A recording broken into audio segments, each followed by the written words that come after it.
Chapter 476. When the sun rose in the early morning, the soft sunlight shone through the gap of the window and turned into a beam of pale golden light falling on the bed.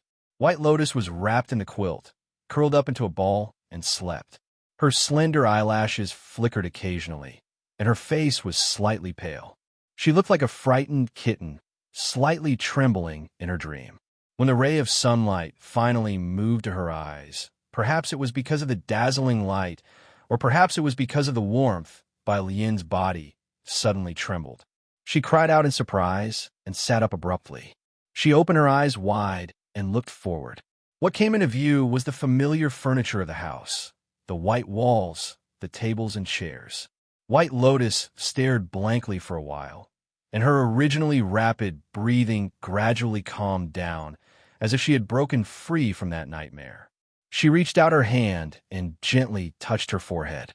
Then she lifted the quilt and got out of bed. She walked to the table and poured a glass of water. She didn't care that it was the cold water from last night and drank it in big gulps. There was a faint movement in the yard outside the house. White Lotus glanced outside. After hesitating for a moment, she tidied up her clothes, walked to the door, opened the door, and walked out. The warm sunlight suddenly sprinkled on her slim body. The dazzling golden light made her slightly squint. After a while, she saw that in the yard, Lu Chun and Old Ma were standing there talking, but Atsu was nowhere to be seen. He was probably still sleeping in the house. Seeing White Lotus come out, Lu Chun and Old Ma stopped talking and smiled at her. Then Lu Chun said to Old Ma. Old Ma nodded and turned to leave, but he seemed to think of something and turned to Lu Chun and said, "I can help you investigate, but those things in the past, how can I take care of them one by one? Let's forget about it." Lu Chun nodded slightly, and his face was also calm. He said, "I understand. It's okay. Don't worry." Old Ma smiled and turned to walk out. White Lotus walked over slowly. After watching Old Ma's figure disappear from her sight, she said to Lu Chun, "What does he want to help you investigate? Why does it sound so weird? It's just an old matter of adulthood. It's nothing important." Lu Chun waved his hand and said nonchalantly. At the same time, he looked her up and down and smiled. "Did you sleep well last night?" White Lotus said, "Very good. I fell asleep as soon as I went to bed and slept until dawn. If you don't sleep for several days and nights, you'll probably end up like this too." Lu Chun's eyes flickered as he looked at White Lotus. "What's wrong? Is there something on your mind?" White Lotus nodded, but she did not say what was on her mind. Instead, she stared at Lu Chun and said, "Can I follow you to do something today?" Lu Chun was stunned. Just as he was about to say something, he heard White Lotus say again, "The order for me to follow you is also given by your Shurduan, my uncle master, perfected Lord Tianlan. This shouldn't be a problem, right?" Lu Chun was silent. Then he sighed and said, "All right." Fuyunji had captured a total of 12 surviving members of the devil cult during the battle in the underground palace of the Immortal City. Now, all of them were imprisoned in the prison specially prepared for the captives of the devil cult. As the new disciple of perfected Lord Tianlan, Lu Chen's public mission was to deal with the sinister and vicious devil cult. Therefore, on this day, he brought White Lotus to this prison again. The first time he came here, it was Old Ma and Su Qingjun who followed him. This time it was all changed. She became a white-clothed girl who looked exceptionally beautiful and had the temperament of a fairy. However, from the strange looks of the prison guards, it could be seen that White Lotus's temperament did not seem to be too harmonious with this place. This dirty, dark, and stinky place where evil was imprisoned seemed to be of a completely different world from the most beautiful fairy in people's imagination. However, White Lotus did not seem to care about this. She calmly followed Lu Chun into this dark place. At Lu Chun's request, the guards brought them to the room that was used to interrogate prisoners, which was the so-called interrogation room. As for the prisoners, of course, they were the surviving members of the devil cult who had been captured recently. However, after careful questioning, the leader, Chun He, was seriously injured and unconscious and could not be interrogated for the time being. There were also 6 or 7 people, so in the end, only 5 people could be brought over. While the others were waiting outside, Lu Chun and White Lotus were also sitting in this interrogation room. Then, they looked at the various torture instruments stained with dark red blood around them, and looked at each other speechlessly. A faint smell of blood seemed to permeate this place, causing people to feel nauseous. It also caused people to feel a chill down their spines. Lu Chun was silent for a moment and whispered to White Lotus, "This place is not suitable for you. Why don't you go back first?" White Lotus slowly shook her head and said, "I will help you here." Lu Chun frowned and said, "What will you help me with?" White Lotus looked at him and said softly, "I can help you with anything you want to do." Lu Chun frowned even more and said, "What are you thinking?" White Lotus took a step forward and looked at Lu Chun and said, "No matter what you want me to do, I can help you. But can you please tell Martial Uncle Tianlan that I still have some use for you when you see him later?" Lu Chun suddenly became silent. After a long while, he smiled bitterly and said, "There is no need to do that. I don't want to die." White Lotus suddenly interrupted him. She stared at Lu Chen's eyes and suddenly grabbed Lu Chen's hand. She held it tightly and said word by word, "Do you dare to tell me that Martial Uncle will definitely not kill me?" Lu Chun was speechless. White Lotus's body trembled slightly, and then she slowly lowered her head and said, "He publicly accepted you as his disciple. It means that he is no longer afraid and doesn't have to worry about anything. I'm probably useless to him, right?" She gritted her teeth, and suddenly her eyes became a little red. She whispered, "I'm only 14 years old. I don't want to die." Lu Chun forced a smile and pulled his hand out of her soft palm and said, "There is no evidence. Maybe you're thinking too much. By the way, look at your second senior brother. He's fine. I'm a Wuzhu talent." White Lotus's face was pale, and she said in a trembling voice, "Wuzhu, if I can't be his disciple, then in the future, he will think about the dead senior brother every day and leave behind a rare Wuzhu talent disciple. If it were you, what would you do?" Lu Chen's mouth squirmed, but in the end, he didn't say anything. Some truths, in fact, everyone understood it in their heart. They just pretended not to understand until others tore off the disguise and put the cruel and bloody facts in front of them. Dong dong dong. There was a knock on the door. White Lotus wiped her eyes and walked over to open the door. At the same time, she murmured, "Let me help you. In this world, besides you, who else will he listen to?" Lu Chun stood in the same place, silent. When Old Ma arrived outside the prison, it was the time of the day when the sun was at its brightest. However, standing at the entrance of the prison, the chilly wind that blew out from inside still made people shiver in their hearts. It was a bit bone-chilling. However, he didn't enter the prison because Lu Chun and White Lotus also came out at this time. When Old Ma was about to speak, he found that both of their faces didn't look good. Old Ma looked at them suspiciously. Then he pulled Lu Chun aside and whispered, "Are you okay?" Lu Chun hesitated for a moment and looked at White Lotus. Then he sighed and said, "I'm fine." Old Ma followed his gaze and was suddenly startled. He saw White Lotus standing alone under a tree over there. She looked as cold as usual, but for some reason, it always made people feel a little strange. After a moment, Old Ma suddenly frowned and his eyes swept over White Lotus. He saw that the hem of her white dress was stained with blood in several places. Even her soft and white palms were dyed dark red. It was a ghastly sight. Old Ma's heart suddenly jumped, and he subconsciously swallowed his saliva. Looking at the silent figure of the girl, he casually asked, "Did you find out anything?" Lu Chun said, "Yes." In the distance, under the sunlight of the tree, White Lotus raised his head and looked at the scattered rays of sunlight sprinkling down from the dense branches and leaves. He narrowed his eyes slightly, and then seemed to feel a chill in his body, and his body trembled. Chapter 477. At the entrance of the prison far away, a few Fiyunji prison guards were watching from afar. Although there was a distance between them, one could still see the strange and complicated expressions on their faces. And most of their gazes were on White Lotus, who was quietly standing under the big tree. White Lotus seemed to be unaware of the gazes from the outside. She squinted her eyes and looked up for a while. Then she pulled out a silk handkerchief and started to wipe her hands. The red blood stains dyed the white silk red, making the handkerchief dirty. But the blood stains on her palms only lightened in color. She was unable to wipe them clean. White Lotus wiped them hard, bit by bit, as if she was very patient. Old Ma frowned, retracted his gaze, and said to Lu Chun in a low voice, "What did you get from her?" Lu Chun said, "There are 3 secret nests of the evil faction in Immortal City that we didn't know about before. And there are more than 20 spies lurking in Immortal City." Old Ma said, "The previous incident was so big, these evil faction remnants that we didn't catch most likely all ran away." Lu Chun nodded. He had obviously thought of this as well. "That's true. We've been delayed here for a few days, so I'm guessing that a lot of them have escaped. However, some of them are single-person contacts, and they're well-hidden spies. If we don't contact them, they might not make a move."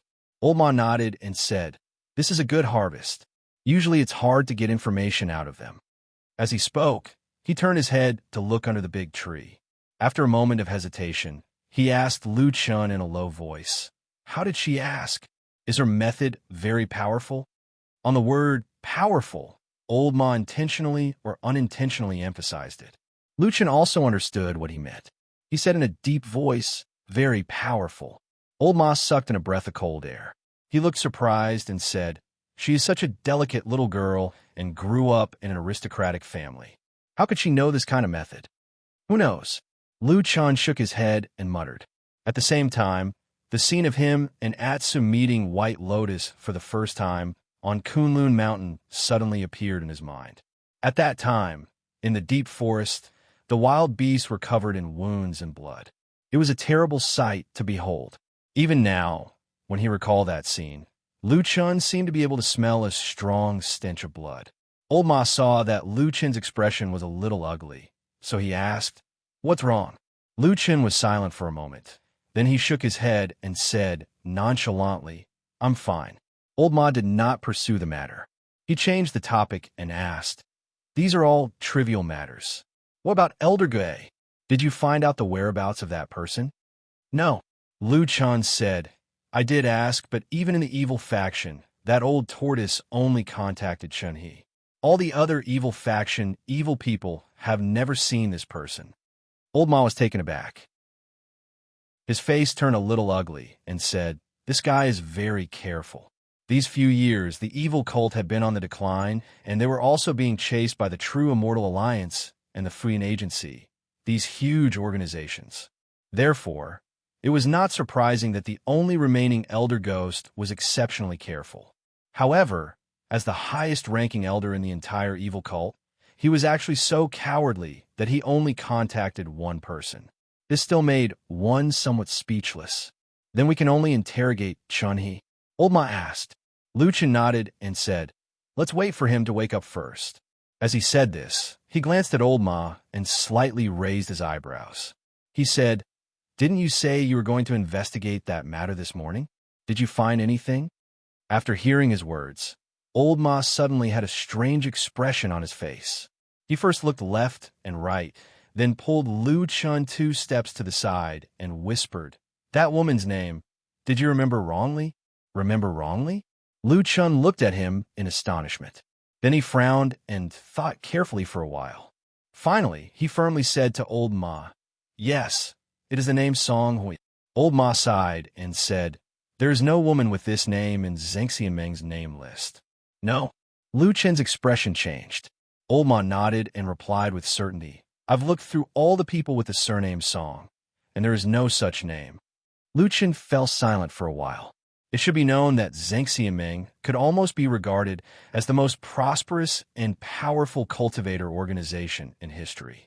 In addition to the many extremely powerful cultivators, it relied on all kinds of comprehensive rules. All the cultivators who had joined Zheng Xianmeng would definitely be recorded in the name list. Therefore, if there was no Song Hui on the name list, there were only 2 possibilities. One was that Lu Chun remembered the woman's name wrongly. The other was that he remembered the woman's identity wrongly. Perhaps she was not from Zheng Xianmeng. This was also the situation Old Ma was thinking about. But after frowning and thinking for a long time, Lu Chun finally said to Old Ma with certainty, "If I remember correctly, That woman is indeed from Zhengxiaming. Old Ma spread out his hands helplessly. Lu Chan was silent for a moment and suddenly said to him, "There is another secret name list in Zhengxiaming." Old Ma was shocked and whispered, "Didn't you say she was not a shadow of Fuyunji?" Lu Chen nodded and slightly frowned. "I remember she is not. But just in case, can you help me to check again?" Old Ma showed an awkward expression and said, "That is a name list specially for you shadows. In the whole Sky Dragon Mountain, only Lord Immortal and Home Master Shuiying can read it. If I go there rashly..." Lu Chen looked at him and then slowly said, "Forget it. I will ask Shuiying for it." After saying that, he turned around and left. But before he left, he looked back at White Lotus, but saw that White Lotus did not look at them from beginning to end. She just stood there quietly and wiped her hands with a silk handkerchief. And now, the square silk handkerchief had completely turned red. Lu Chan came to the main hall of Fuyunji and asked someone to inform him that he wanted to see Shuiying. But very soon, someone very politely came to tell him that Home Master Shuiying had gone down Sky Dragon Mountain early in the morning and had not returned yet. Lu Chen asked where Shuiying went, but the people of Fuyunji just shook their heads that they did not know. It was said that the whereabouts of that person had always been mysterious. No one knew. Of course, no one dared to ask where she went. Lu Chan felt a little helpless, but he could only turn back. But when he passed by the courtyard of the Kunlun Party's experts, he stopped. After a slight hesitation, he walked in that direction. One of the houses in the row was where Su Qingjun was living. No matter what, Lu Chan still wanted to talk to this woman and at least explain what had happened that day. But just as he walked to the door of Su Qingjun's residence, he suddenly saw a slender figure walking towards him. She was charming and beautiful, and her eyes were like water. It was Song Wenji, whom he had not seen for a long time. At the same time, Song Wenji also saw Lu Chan. A smile immediately appeared on her face. Like a lotus leaf blown by the wind, she walked over with snake-like steps and stood in front of Lu Chan. She smiled and said, "Where are you going, Junior Brother Lu? You called me Junior Brother?" Lu Chan was a little surprised. Song Wenji laughed and said, "Isn't that normal? Your master, True Lord Tianlan, and my foster father, True Lord Tiehu, have been best friends for many years. I became his foster daughter much earlier than you, so it's not too much for me to call you Junior Brother, right?" Lu Chan smiled bitterly. He cupped his hands in front of his chest and said, "Whatever." Song Wenji's charming eyes moved. Suddenly, she smiled sweetly and said, "It's rare to meet you. My house is not far in front. Why don't you come to my house and have a cup of tea?" Lu Chan shook his head and was about to refuse.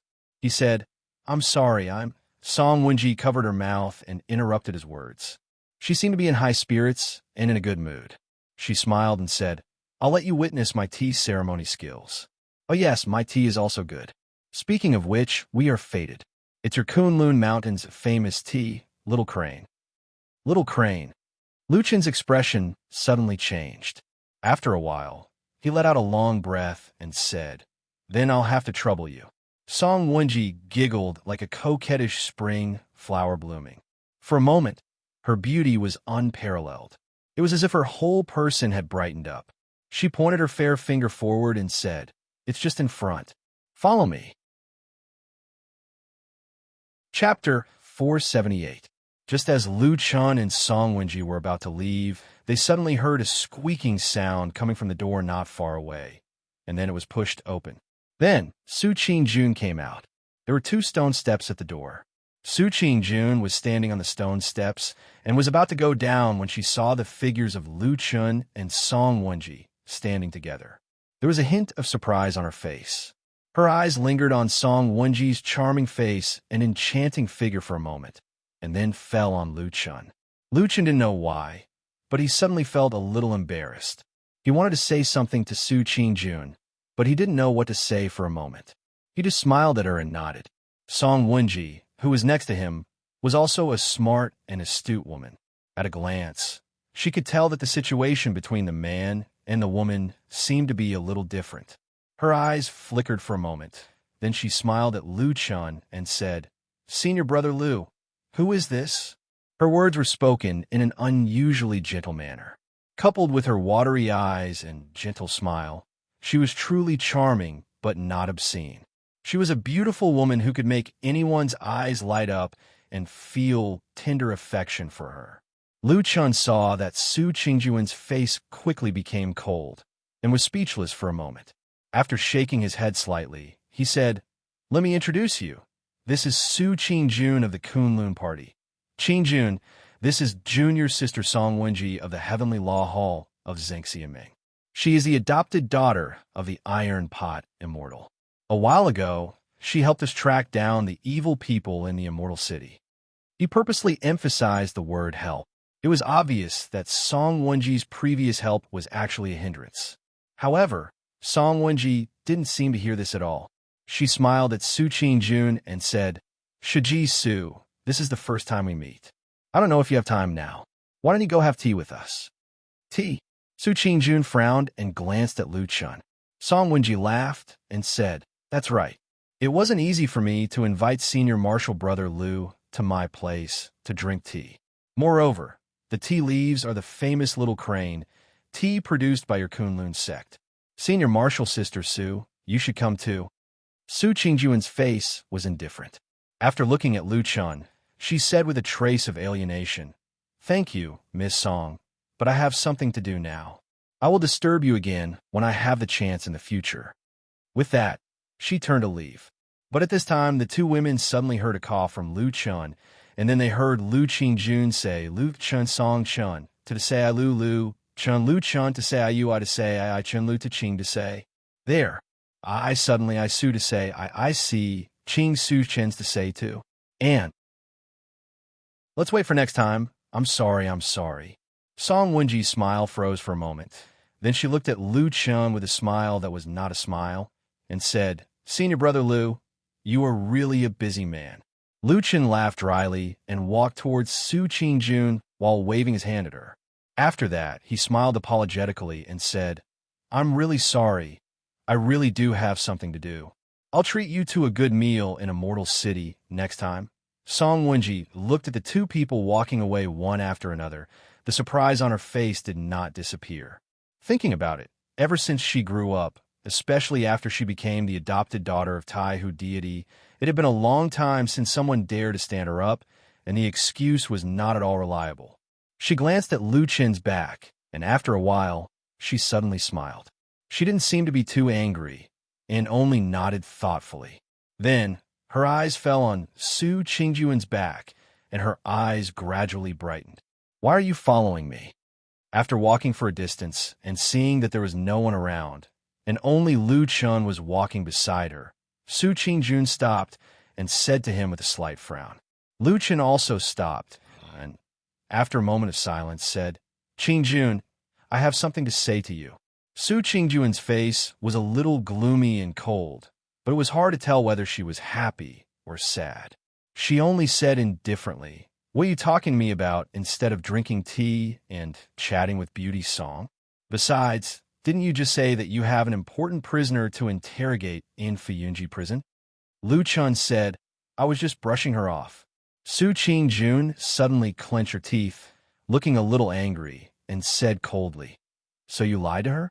You always like to lie to people and do everything you do. Lies come out of your mouth.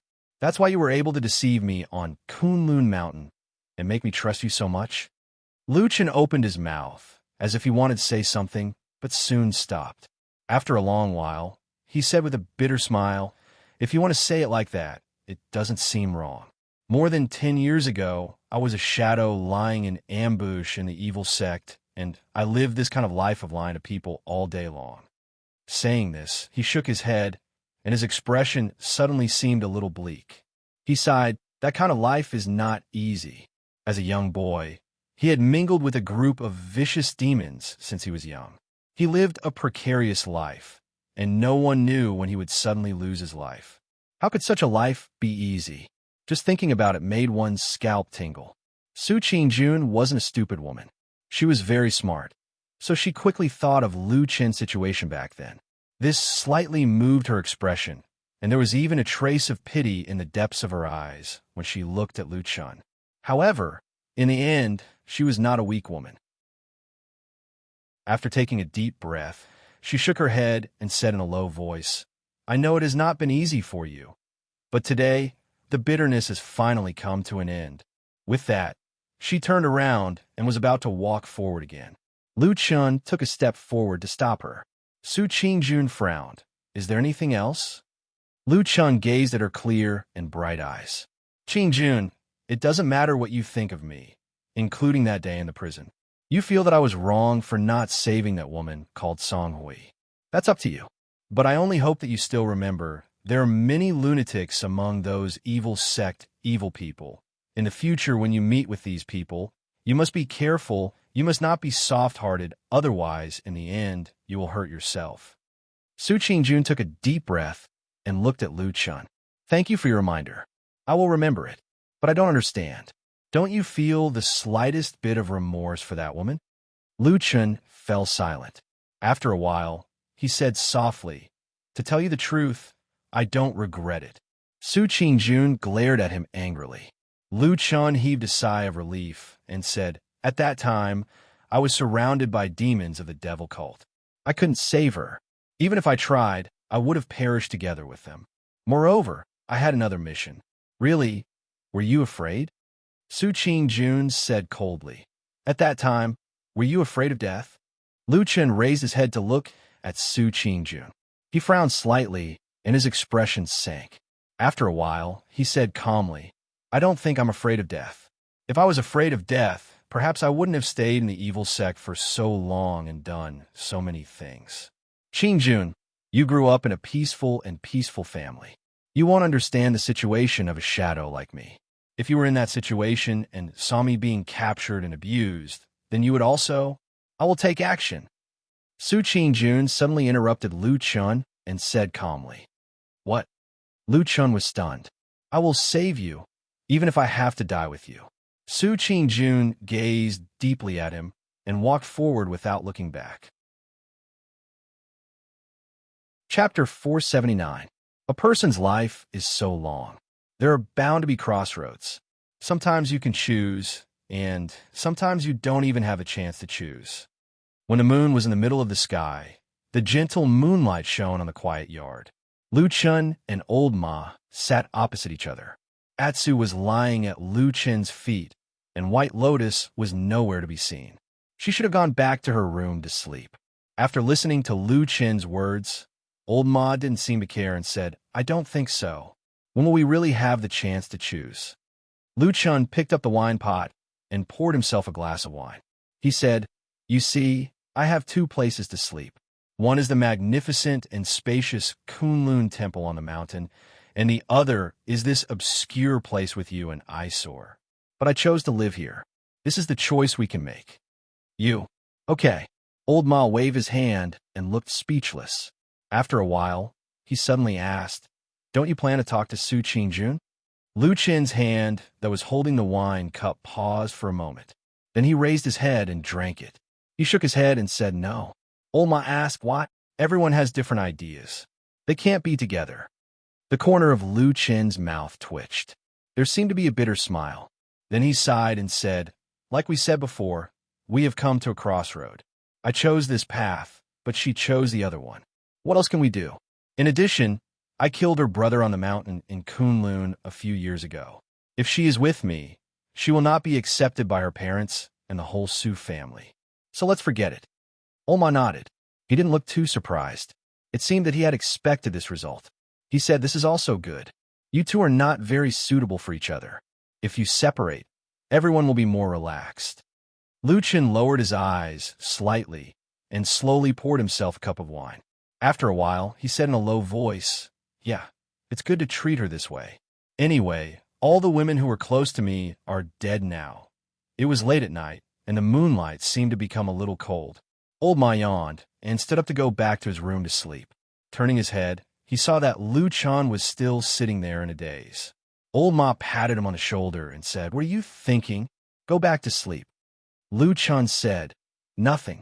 I just thought that Su Qingjun said today that she would rather die together than to save me. I just felt a little emotional. Old Ma said, He hesitated for a moment and asked, "Do you think that Su Qingjun said those words out of anger, or will she really do what she said?" Lu Qin thought for a moment and said, "According to my understanding of her, if she said she will save, she will most likely do it." Old Ma said, even if she was surrounded by evil sect demons at that time, even if there was no hope of saving people and she would almost certainly lose her life, even so, she will still save people. Lu Qin nodded and said, "Should be." I guess in her heart, she must be thinking that she can't bear to see the people important to her being abused and suffering. So she will do anything to help. Even if she is in a desperate situation, she will first relieve the pain of others. In the end, she will also lose her life by committing suicide. It's not worth it. Old Ma frowned and said, "It is the first time I have heard of someone like her." Lu Qin looked at him and did not speak. Old Ma said, "What's wrong?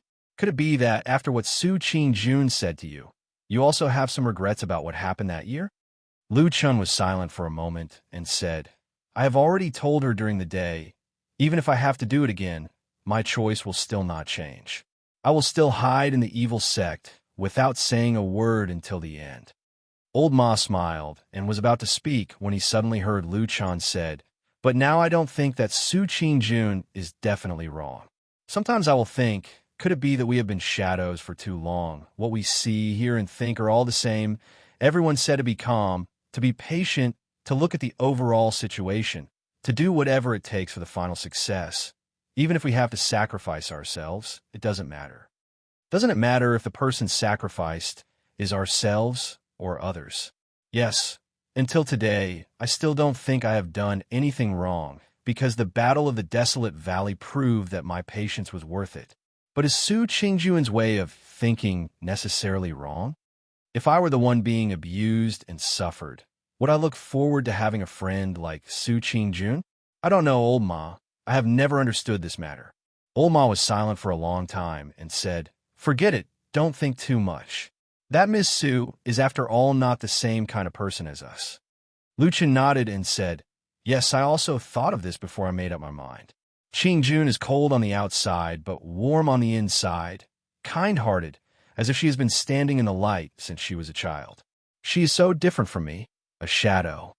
Old Ma pulled him towards the house and said with a smile, "Looking at your emotional appearance, could it be that you feel that you are not worthy of that Miss Su?" Lu Qin smiled and then shook his head, saying, "I don't mean that, but I have lived in the shadow all my life and am used to the darkness. So from now on, let me help her with those dark, dirty, and disgusting things. As for herself, she only needs to stand in the light." Old Ma couldn't help but laugh and looked at him mockingly, saying, "Iska, you have suddenly become like a saint, scaring me to death. Come on, in fact, it is rare for you to see a beautiful and clean thing, so you can't bear to dirty it. Don't talk so much nonsense. So many of us have died in the past, but I have never seen you soften your heart. In the end, isn't it because Su Qingjun is young and beautiful, you like her?" Old Ma swayed his fat body, put his hands behind his back, and walked into the bedroom disapprovingly. At the same time, he said, "In this immortal city, black is black. White will eventually become black. Don't be wishful thinking." Lu Qin stopped in his tracks and remained silent. He raised his head to look at the night sky and saw that the moon was bright and clear. However, upon closer inspection, he realized that there were still dark clouds drifting through the moonlight. The next morning, Lu Qin woke up Old Ma and prepared to go up the mountain to the Floating Clouds Agency. There were two things he wanted to do. First, it was the secret name list in Shui Ying's hands. Second, it was to find out how to continue hunting down the remnants of the evil cult. This kind of top-secret list would never be seen by ordinary people, but now, Lu Qin's identity was completely different, as the well-known successor of Lord Tianlan, and it was obvious that that lord was doing his best to cultivate him. So Lu Qin's power and authority had increased rapidly overnight, even to the point where he could faintly compete with Shuang. Even Shuang was not willing to have an open conflict with Lu Qin at this time, so she readily agreed to Lu Qin's request. As Lu Qin's only good friend for many years, Old Ma's status had risen recently. He was very popular both inside and outside of Fiyunji, and everyone looked up to him. This made Old Ma very proud, and he worked very hard. Therefore, around noon that day, Old Ma, who was in charge of searching for the list, suddenly ran to Fiyunji to find Lu Chun. At that time, Lu Chun was discussing with Shui Ying how to investigate the spies who had confessed. After all, they could not rely on the one-sided story of the devil cult's demons to kill and capture them. What if those people were deliberately speaking nonsense? When Old Ma came in, there was a clear, strange expression on his face. After bowing to Shui Ying, he walked to Lu Chen's side and said, "That woman called Song Hui, we found her, but there's a problem." Chapter 480. After walking out of Fiyunji, Lu Chun said to Old Ma, "Did you see Shui Ying's expression just now?" Old Ma nodded. "She's probably curious too. After all, your identity is different now. She'll think more about everything you do. It's human nature. But are you really not going to avoid her?" Lu Chun said, "I can't avoid her. Although you and I have been working in Fiyunji for many years, we can't compare to her in terms of our foundation in Immortal City. As long as the damn Baldy doesn't really intend to replace this woman, we'll need her help for many things in the future. So, we might as well make it clear to her. Even if we want to investigate the past, we won't be able to do so without alerting her." That's true. Old Ma seemed to be well aware of this situation. What he said just now was more like a reminder to Lu Chun. When they got close to the Kunlun temple, Lu Chun looked around and saw that there was no one around. He asked, "What's the strange thing you mentioned just now?" Old Ma said, "I found Song Hui's name on Fiyunji's secret list, but in the records, Song Hui shouldn't be from Fiyunji." Lu Chun was startled, a trace of surprise on his face. Old Ma smiled bitterly and said, "You've also figured it out. The secret list in Shui Ying's hands is commonly known as the Shadow List in our Floating Clouds agency. The names on it are all the most secret of shadows. But Song Hui's identity is a female disciple of Zheng Xianming's Grand Chancellor in the past. Apart from dying at the hands of the devil cult, there's almost nothing unusual about this woman's life." Lu Chen's brows slowly furrowed. He said, "It's not the Floating Clouds agency's shadow, and there's nothing out of the ordinary about her. However, her name was included in this most secretive list?" Old Ma nodded with a hint of hesitation on his face. Lu Chun saw his expression and said, "What's wrong? What are you trying to say?" Old Ma said in a low voice, "Those who are on the shadow list will have their traces secretly erased by Fiyunji. In other words, if Song Hui doesn't have many friends and relatives, it's unlikely that anyone will remember her after a decade. Even if someone tries to investigate, they won't be able to find anything." Lu Chun fell silent. After a moment, he suddenly exhaled softly and said, "Just like me?" Old Ma nodded and said, "Just like you. If one day he succeeded and survived, he might become famous in the world. However, if he gave up halfway and failed on the verge of success, then all his achievements, all his fame, even if he was a flesh and blood person, would eventually become a name on the list of shadows hidden in the darkness. But if he gave up halfway and failed on the verge of success, then all his achievements, all his fame, even if he was a flesh and blood person, would eventually become a name that would never see the light of day. The world had always been so cruel, even more so for the shadow in the dark. But why would a woman who wasn't a shadow be recorded on this list?" Old Ma pondered and said, "Could it be that Song Hui is actually a shadow, but her identity is too important, so she needs to hide it?" As soon as he finished speaking, he began to shake his head, probably feeling that his words didn't make sense. Next to him, Lu Chun also shook his head and said, "That's impossible. The shadow list is the most secretive thing. Those who can be written on it are real people. There's no need to fake it." Old Ma sighed, nodded, and remained silent. Lu Chun frowned and thought for a while. Suddenly, he asked, "How does it record Song Hui's identity and how she died?" When she was alive, she was a tax collector in the Dezayuan. On weekdays, she would be sent to some local industries to collect taxes. There are hundreds and thousands of tax collectors in the Dazayuan. They're the most ordinary people. As he said this, Old Ma glanced at Luchan and said, "As for how she died, it's very simple. She was robbed by the devil cult's demons on the way to collect taxes. She couldn't defeat them and was taken away. In the end, she was tortured to death." Luchan fell silent. After a while, he asked, "What about her family? Are they still alive?" Old Ma shook his head and said, "They're all gone. Song Hui's parents had passed away before she was killed. She was also alone with no relatives." Luchan's expression suddenly changed. Old Ma immediately felt it and frowned. "What's wrong?" Luchan closed his eyes, and the muscles on his face twitched slightly. He seemed to be in pain. Perhaps he was forced to recall those unpleasant memories again, which made him feel depressed and uncomfortable. After a while, he whispered, "There's something wrong." For some reason, Old Ma suddenly became nervous and asked, "What is it?" Luchan took a deep breath and said, "Recently, I've been thinking about that incident. What left the deepest impression is not her name, but I remember that when a devil cult's demon was beating her, he seemed to know her a little. He laughed wildly and shouted that he would catch her sister in the future, and the two of them would be together. At that time, Song Hui was in a daze and was on the verge of death. When she heard this, she suddenly seemed to have regained her consciousness. She screamed and fought with the demon, but of course, she couldn't beat him and was killed in the end." Old Ma was stunned and couldn't speak for a while. Luchan glanced at Old Ma and said indifferently, "Song Hui does have a younger sister. She purposely made a mistake in the list." The two stood in front of the Kunlun Hall and looked in the direction of the Fuyunji Hall in front of them with different expressions. For a long time, they didn't speak. This matter can't be investigated from Fuyunji anymore. After a long time, Luchan finally spoke. He looked at the solemn and majestic Fuyunji Hall in the distance and said to Old Ma.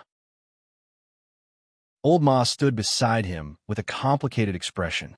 After a moment of hesitation, he said in a low voice, "Why don't we stop the investigation? I feel that there's something strange about this matter. Don't make a big mess." Luchan was silent for a moment and said, "We still have to investigate. It's fine if I don't remember or care about it in the past, but now that I think about it, I always feel that I owe that woman a little. If I give up now, I won't feel at ease. Just treat it as helping me pay off my debt." Old Ma sighed and said, "Okay, but we can't investigate Fuyunji anymore. What are you going to do?" Luchan thought for a moment and said, "We can only go to the Dazayuan. Don't alarm anyone. Just find some old people who have been in the Dazayuan for more than 10 or 20 years and ask around to see if anyone still remembers Song Hui." He paused for a moment. After a moment, his eyes suddenly flashed, and he said, "In addition, we have to ask about her sister. I have a feeling that Song Hui's erased sister may be the key to this mess."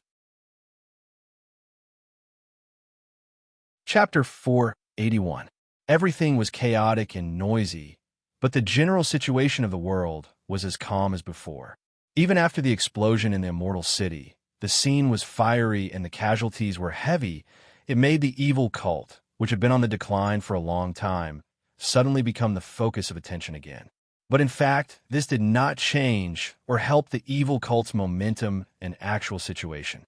On the contrary, on the side of Zhengxiaming and Fuyunji, with the entrance of the underground palace that Lu Chun accidentally found, broke through the old nest that the evil cult had been operating in the Immortal City for many years, killed and captured many remnants of the evil cult. Except for the most mysterious leader Elder Ghost, who was still on the run, it could be said that the evil cult's power in the Immortal City had been defeated in one fell swoop. Decades of hard work went down the drain. The result of this battle could be said to be unforgettable pain for the evil cult. However, Fuyunji did not relax because of this. After fighting with the evil cult for many years, they were experienced and their methods were ruthless. They had a deep meaning of extermination. Many of the evil cult's captives who were captured alive were questioned in Fuyunji's prison. Naturally, there were some punishments that could not be known by outsiders.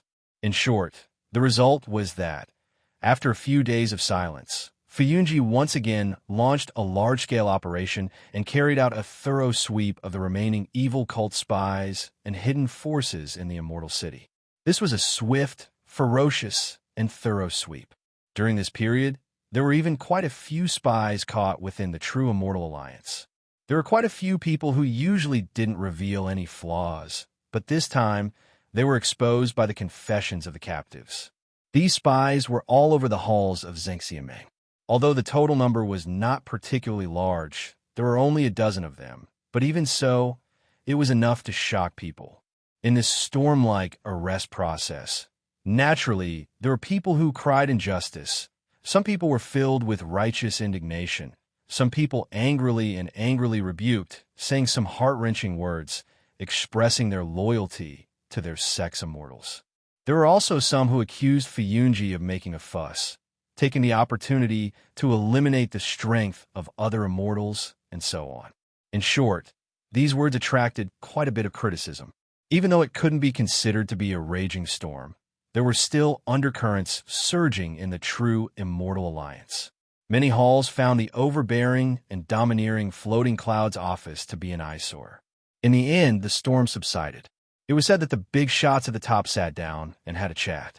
A bald perfected monarch showed some things to the other perfected monarchs. Then, they chatted for a while and went their separate ways. Following that, Fuyunji stopped arresting people. Of course, it was also possible that they had already arrested all the people that they should have arrested. At the same time, the people from other halls also received verbal orders from their superiors. They only said that among those who were arrested, there were indeed many spies of the evil cult with conclusive evidence. Naturally, everyone did not make a ruckus anymore. However, although Fuyunji could be considered to have achieved a significant victory, they also restrained themselves a lot. Probably because they had received a secret warning, they were not as aggressive as before. In short, this period of time passed just like that. Things calmed down just like that. The power of the evil cult in Immortal City was basically uprooted. The world was at peace, the wind was calm, and the waves were calm. Not to mention a storm, not even a ripple could be seen. Zhengxiameng, this behemoth, was the leader of the world. Millions of people submitted to it. It was in line with the phrase prosperous and flourishing. Recently, White Lotus had been following Lu Chun. No matter where Lu Chun went, she was almost always by his side. If there was something, she would do it. If there was something, she would help. If there was nothing, she would stand at the side in a daze. In short, other than not sleeping in the same room at night, she was almost inseparable from Lu Chun. At least, she was always within Lu Chun's sight and never left his side. And because of this, Lu Chun, who had recently risen to fame and was regarded by Zhengxiameng as the biggest heir to the huge foundation of Lord Tianlan, also left an impression in Tianlong Mountain. That was, no matter where he went, there would always be two closest subordinates by his side. One was the fatty old Ma, and the other was the extraordinarily beautiful young girl White Lotus. From time to time, old Ma would leave to help Lu Chun, but the outstanding and beautiful young girl never left Lu Chun's side. She seemed to be his guard, but also like a helper who could not leave his side for a moment. Some busybodies, or people with ulterior motives, secretly spread that even at night, White Lotus actually slept in the same room and on the same bed with Lu Chun. They said that this young girl was actually Lu Chun's concubine, and so on. There were all kinds of exaggerations, ambiguities, scoldings, and innuendo, which were not pleasant to hear. Of course, these rumors could not escape the ears of Fuyunji and would naturally spread to Lu Chun and the other two. In this regard, Lu Chun could do nothing. Old Ma just laughed it off, and White Lotus, who should have been the angriest, seemed to be the calmest. She was indifferent to this kind of dirty water that was poured on her and still followed Lu Chun closely every day. Even though Lu Chun had told her several times to avoid arousing suspicion, White Lotus still insisted on it. In the end, Lu Chun also gave up persuading her with a bitter smile. There were some things that no one could not say, and dare not say, but they would always have some premonitions. looking at such a talented and outstanding-looking young girl who should have been regarded as a treasure in the world, right now was living with fear and trepidation. It really made one sigh. But such indulgence also brought about other consequences, other than attracting attention. Every time Lu Chun met Su Qingjun recently, all he saw was a cold face and a disdainful gaze. This evening, the upstart trio of their Tianlan Supremes faction once again walked out of that prison in Fuyunji.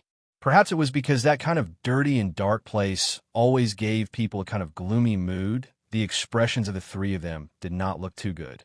After walking to one side, Old Ma sighed and said, "Still can't get an answer. What should we do?" Now that the evil sect's power in Immortal City was almost wiped out, the only unresolved hidden danger was that missing Elder Ghost. And among the evil sect's captives, the only one who had contact with Elder Ghost was Chun-Hee. So during this period of time, they no longer paid attention to the others and only specifically questioned Chun-Hee. But Chun-Hee's willpower was unexpectedly strong. No matter what method Lu Chun and the rest used, they could not pry open his mouth. Even White Lotus, who had shown brilliantly in the interrogation previously, could not do it. Hearing Old Ma's words, Lu Chun did not have any reaction, but White Lotus, who was beside him, had already frowned, as if she was somewhat disgusted by Old Ma's words. But the truth was the truth. Even if she was unhappy, she could only endure it. She only intentionally or unintentionally glanced at Lu Chen's face, as if she was somewhat concerned about Lu Chen's meaning. Naturally, Lu Chen would not get angry or scold them. Speaking of which, the relationship between the three of them was also a little strange. Lu Chun and Old Ma were slightly better. After all, they were old friends for more than 10 years. But White Lotus and them were not like subordinates, not like friends. Even if she wanted to scold them, it did not seem to be very good. After a moment of silence, Lu Chun still waved his hand and said, "Forget it. Let's go back first." They walked all the way down the mountain. The skies slowly darkened as they walked. Unknowingly, they walked to the long street of Immortal City and saw a familiar place in front of them was surrounded by a large piece of cloth. Lu Chen's footsteps paused, and he said, "Isn't that the place where the explosion happened a few days ago? That entire restaurant was blown up. Why is it suddenly surrounded today?" White Lotus did not speak, but it was Old Ma who was well informed, and he said, "Oh, that side is going to be rebuilt. These days they have been filling that big pit, and at the same time preserving the entrance to the underground palace." As they spoke, the three of them suddenly felt something at the same time and looked up together, only to see a cloud falling from the night sky, turning into a ray of light and directly falling behind the cloth, disappearing without a sound. Lu Chun glanced at Old Ma, and Old Ma understood and said in a low voice, "Now the underground palace below is not allowed to enter, including our people in Fuyunji. Those who go in and out are all people from the Starry Hall." Lu Chun was startled, and he glanced over there, frowned, and said, "Could it be that person just now? Is it Immortal Guyu? Why does he keep running underground for no reason? Why is he doing this every day?" Chapter 482. They stopped to watch, and, as they discussed in private, they took a few steps closer to the place where the curtain was. Soon, they were discovered by several guards standing there. Not long after, someone came over. The person who came did not have an overbearing attitude, and very politely told them that this place was now under the control of the Starry Hall of Zhengxiaming, and that unrelated people were temporarily prohibited from approaching. If it caused inconvenience to everyone, please understand. In short, please take a detour first. Lu Chun and the other two naturally would not look for trouble, so they immediately agreed and walked away. However, after leaving here, Old Ma was a little emotional and said to Lu Chun with a smile, "Look at the attitude of the people from the Starry Hall. They are peaceful and polite. If it were us in Fuyunji, probably a few people would surround them, scold them fiercely, and then tell them to get lost, right?" Lu Chun rolled his eyes and scolded with a smile. "Nonsense. Although we in Fuyunji do things in a domineering manner, when did we become so overbearing? Damn fatty, don't help outsiders. Besides, if this kind of words is heard by others, and then spread to Blood Warbler, or that damn Baldy, you'll be out of luck." Old Ma thought for a moment and said, "Well, Lord Perfected Immortal, I guess it is unlikely that you will care about such a small matter, but if Halm Master Schwen knows about it, it will indeed be a little troublesome." As he said this, he touched his head and sighed. In this world, even the truth is not allowed to be spoken now. If you want to die, do it yourself. Don't drag us down. Lu Chun glanced at him with contempt, then pulled White Lotus a few steps to the side, and said with a smile, "Let's not walk with this idiot, or we'll be dragged down by him sooner or later." White Lotus did not respond to him, nor did she have any other reaction. It seemed that she obediently followed Lu Chun a few steps, and her eyes flickered slightly as she looked at Lu Chun. And standing at the side, Old Ma was also startled, a little surprised on his face. The surroundings suddenly became quiet, and Lu Chun suddenly came to his senses. He looked down and found that he was still holding White Lotus's wrist. He was shocked and quickly let go. White Lotus and Old Ma both looked at him, and the atmosphere seemed to become awkward. Lu Chun smiled awkwardly, and after hesitating for a moment, he said to White Lotus, My mind was suddenly confused just now. I seem to remember that you were still the 10-year-old girl on the mountain in Kunlun a few years ago. I suddenly forgot. Sorry." White Lotus did not seem to be angry, but looked at Lu Chun strangely, and then nodded, as if she had accepted Lu Chen's explanation. Who knew that Old Ma, who was at the side, seemed to want to see the world in chaos. He stood there and snorted, and said, "What are you saying? Even if she is a 10-year-old girl, you can casually hold her hand? You obviously have ulterior motives." "Hey!" Lu Chun was furious, and he kicked Old Ma and shouted, "Damn fatty! You dare to slander me?" Old Ma jumped to the side and laughed heartily.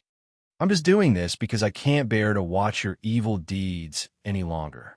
White Lotus, don't be afraid. If this guy dares to bully you, just tell me. I will definitely help you vent." Ouch! Before the last sentence was finished, Old Ma's buttocks had already been kicked by Lu Chun, and he immediately flew out and fell on his face. Lu Chun sneered, "First, I am not that kind of disgusting person. Second, even if I am, you can't be the hero who saves the beauty." Old Ma patted his buttocks and stood up, looking unlucky, and muttered in a low voice, "This guy, after becoming a disciple of Supreme, how did his cultivation improve so quickly? I don't see him cultivating at all." White Lotus, who was at the side, was a little surprised. Looking at these two big men scolding and laughing, she did not know why, in this quiet, dark street in the dead of night, she felt a little warm. She smiled for no reason. Her originally gloomy expression also became a lot more cheerful. At this moment, Lu Chun and Old Ma, who had already run to the front, realized that she was still standing behind and watching. They stopped together, waved to White Lotus, and said, "Hey, why aren't you walking? Follow me." White Lotus smiled sweetly. In the darkness of the night, she was like a beautiful lily blooming, causing people's hearts to palpitate. With a clear sound of agreement, she quickly followed the two men. The three figures walked along the long street, leaving behind three blurry shadows walking side by side. Behind the erected cloth curtain was the entrance to the underground palace. After the light dispersed, a figure appeared underground. It was the master of Zengxiameng's Star Hall, Guyu Supreme. After walking through that long passage, the underground city that was wrapped in a strange red light appeared in front of him. Not long ago, this was the lair of the devil sect in the Immortal City, but now it was completely occupied by Zengxiameng. Guyu Supreme squinted her eyes and looked at the strange blood moon above the dome. She pondered for a moment and then walked towards the center of the city. At this moment, in this huge underground city, it was no longer quiet like before. In many corners of streets and alleys, there were Star Hall's disciples busy.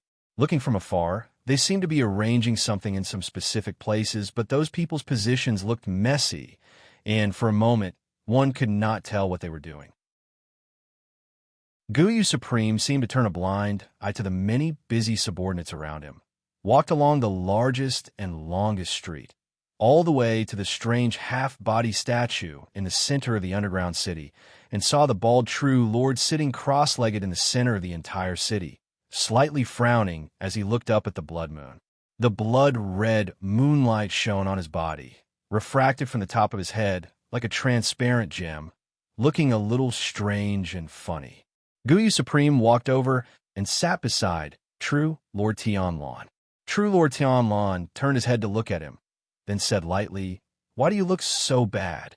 Guyu Supreme shrugged and said, "It's rare for you to come down. Of course you don't feel anything sitting here, but I stayed here for more than 10 days. The longer this blood corrosion power shone, the more harmful it is in the end. Even I couldn't stand it, so I went up to hide for a while."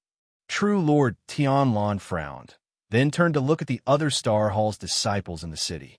Guyu Supreme understood what he meant and said, "You don't have to worry about this. They're all rotated at most 24 hours. Then they will go out." True Lord Tianlan nodded, retracted his gaze, and at the same time glanced at the nearby houses that were far taller than ordinary human houses. His eyes were a little gloomy. After a while, True Lord Tianlan said, "I didn't expect this demon city to actually be perfectly preserved until now." Guyu Supreme also sighed, seemingly a little emotional, looked at those houses, and said, "Yes, who would have thought?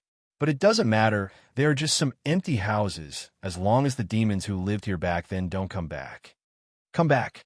True Lord Tianlan smiled. There was a bit of coldness in his smile, and his eyes glanced at the ground, intentionally or unintentionally. Guyu Supreme obviously knew some things like him. He didn't show any strange expression towards True Lord Tianlan's attitude. Instead, he stretched out his hand and patted the ground lightly. After a while, he suddenly smiled and said, "Speaking of which, those sages of our human race, they were quite ruthless to the demons, right?" Chapter 483. Ruthless? True Lord Tianlan smiled and said, "If it's not ruthless, the ones that can be seen everywhere in this vast divine continent should be those fellows who call themselves the God race. As for us humans, we're probably still living the lives of livestock." True Lord Guyu looked up at the huge statue and suddenly said, "I once read a saying in the ancient books of the Starry Hall. The 4 huge god statues in the immortal city are indomitable and as lofty as mountains, but their bellies are hollow, imprisoning the vengeful spirits of tens of millions of people who died in ancient times." True Lord Tianlan shook his head and said, "You can't take it seriously if it's not true. The books of the demon race have basically all been burnt to ashes, and not a single word has been passed down. The pitifully few things that remain are also hidden in a place that only we can see, and they were all written by our own people." True Lord Guyu didn't seem angry, and seemed to agree with True Lord Tianlan's words. She smiled and nodded. True Lord Tianlan pondered for a moment, and a trace of solemnity appeared on his face.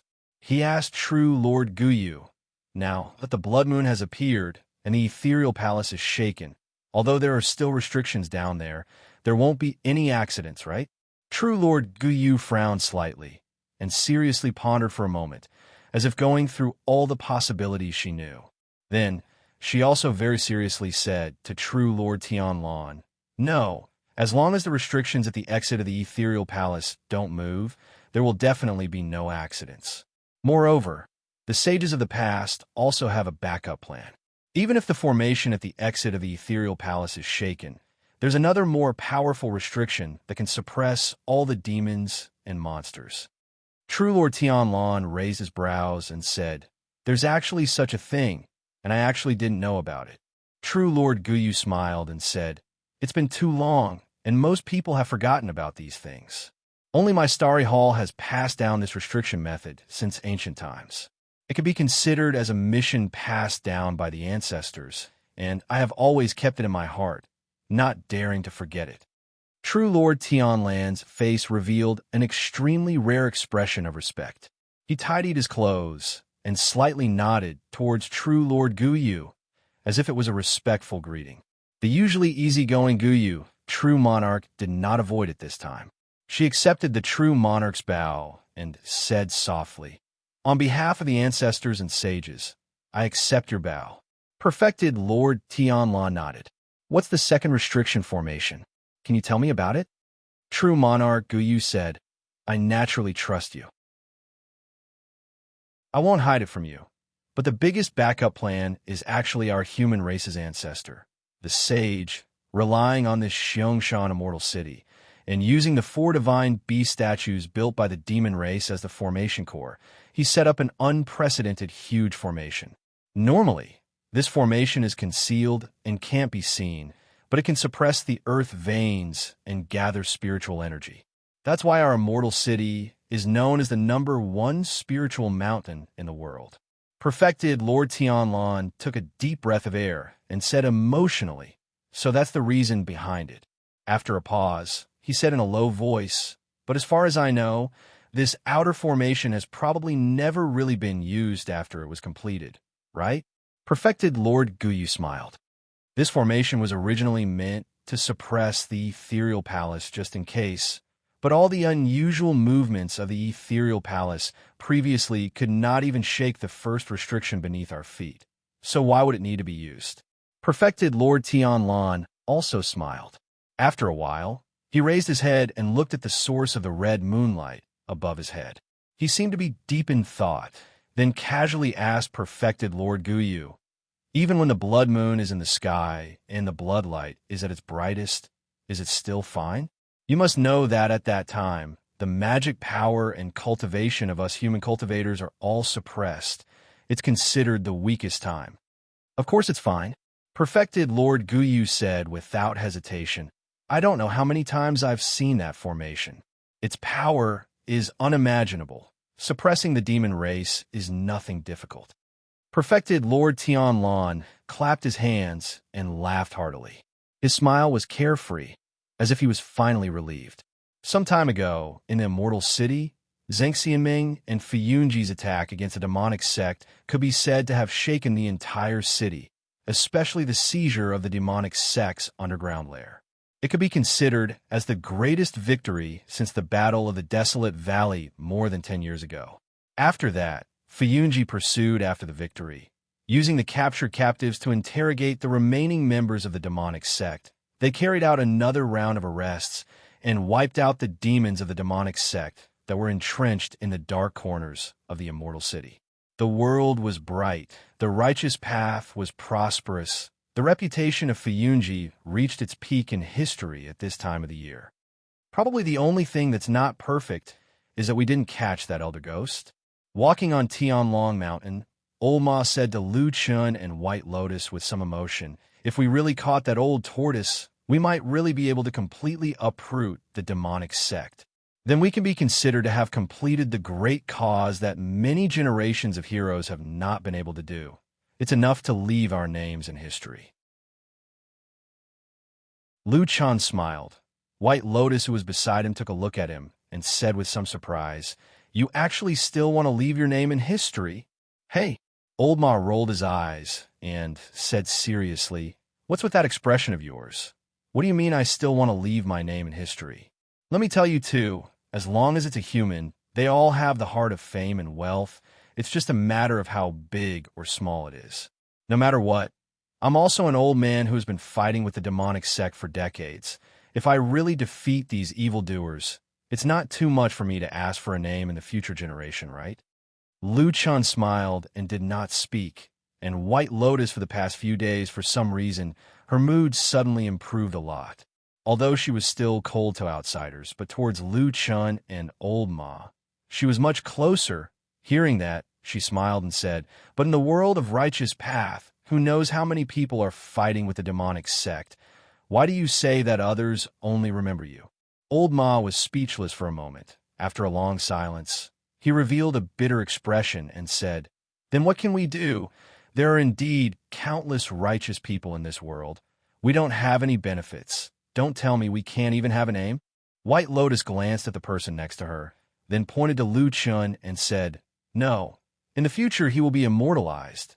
This Lu Chun, or Tin name, is destined to be praised by many people in the future. Lu Chun was startled. His smile slightly disappeared. Old Ma was somewhat unconvinced and said, On what basis?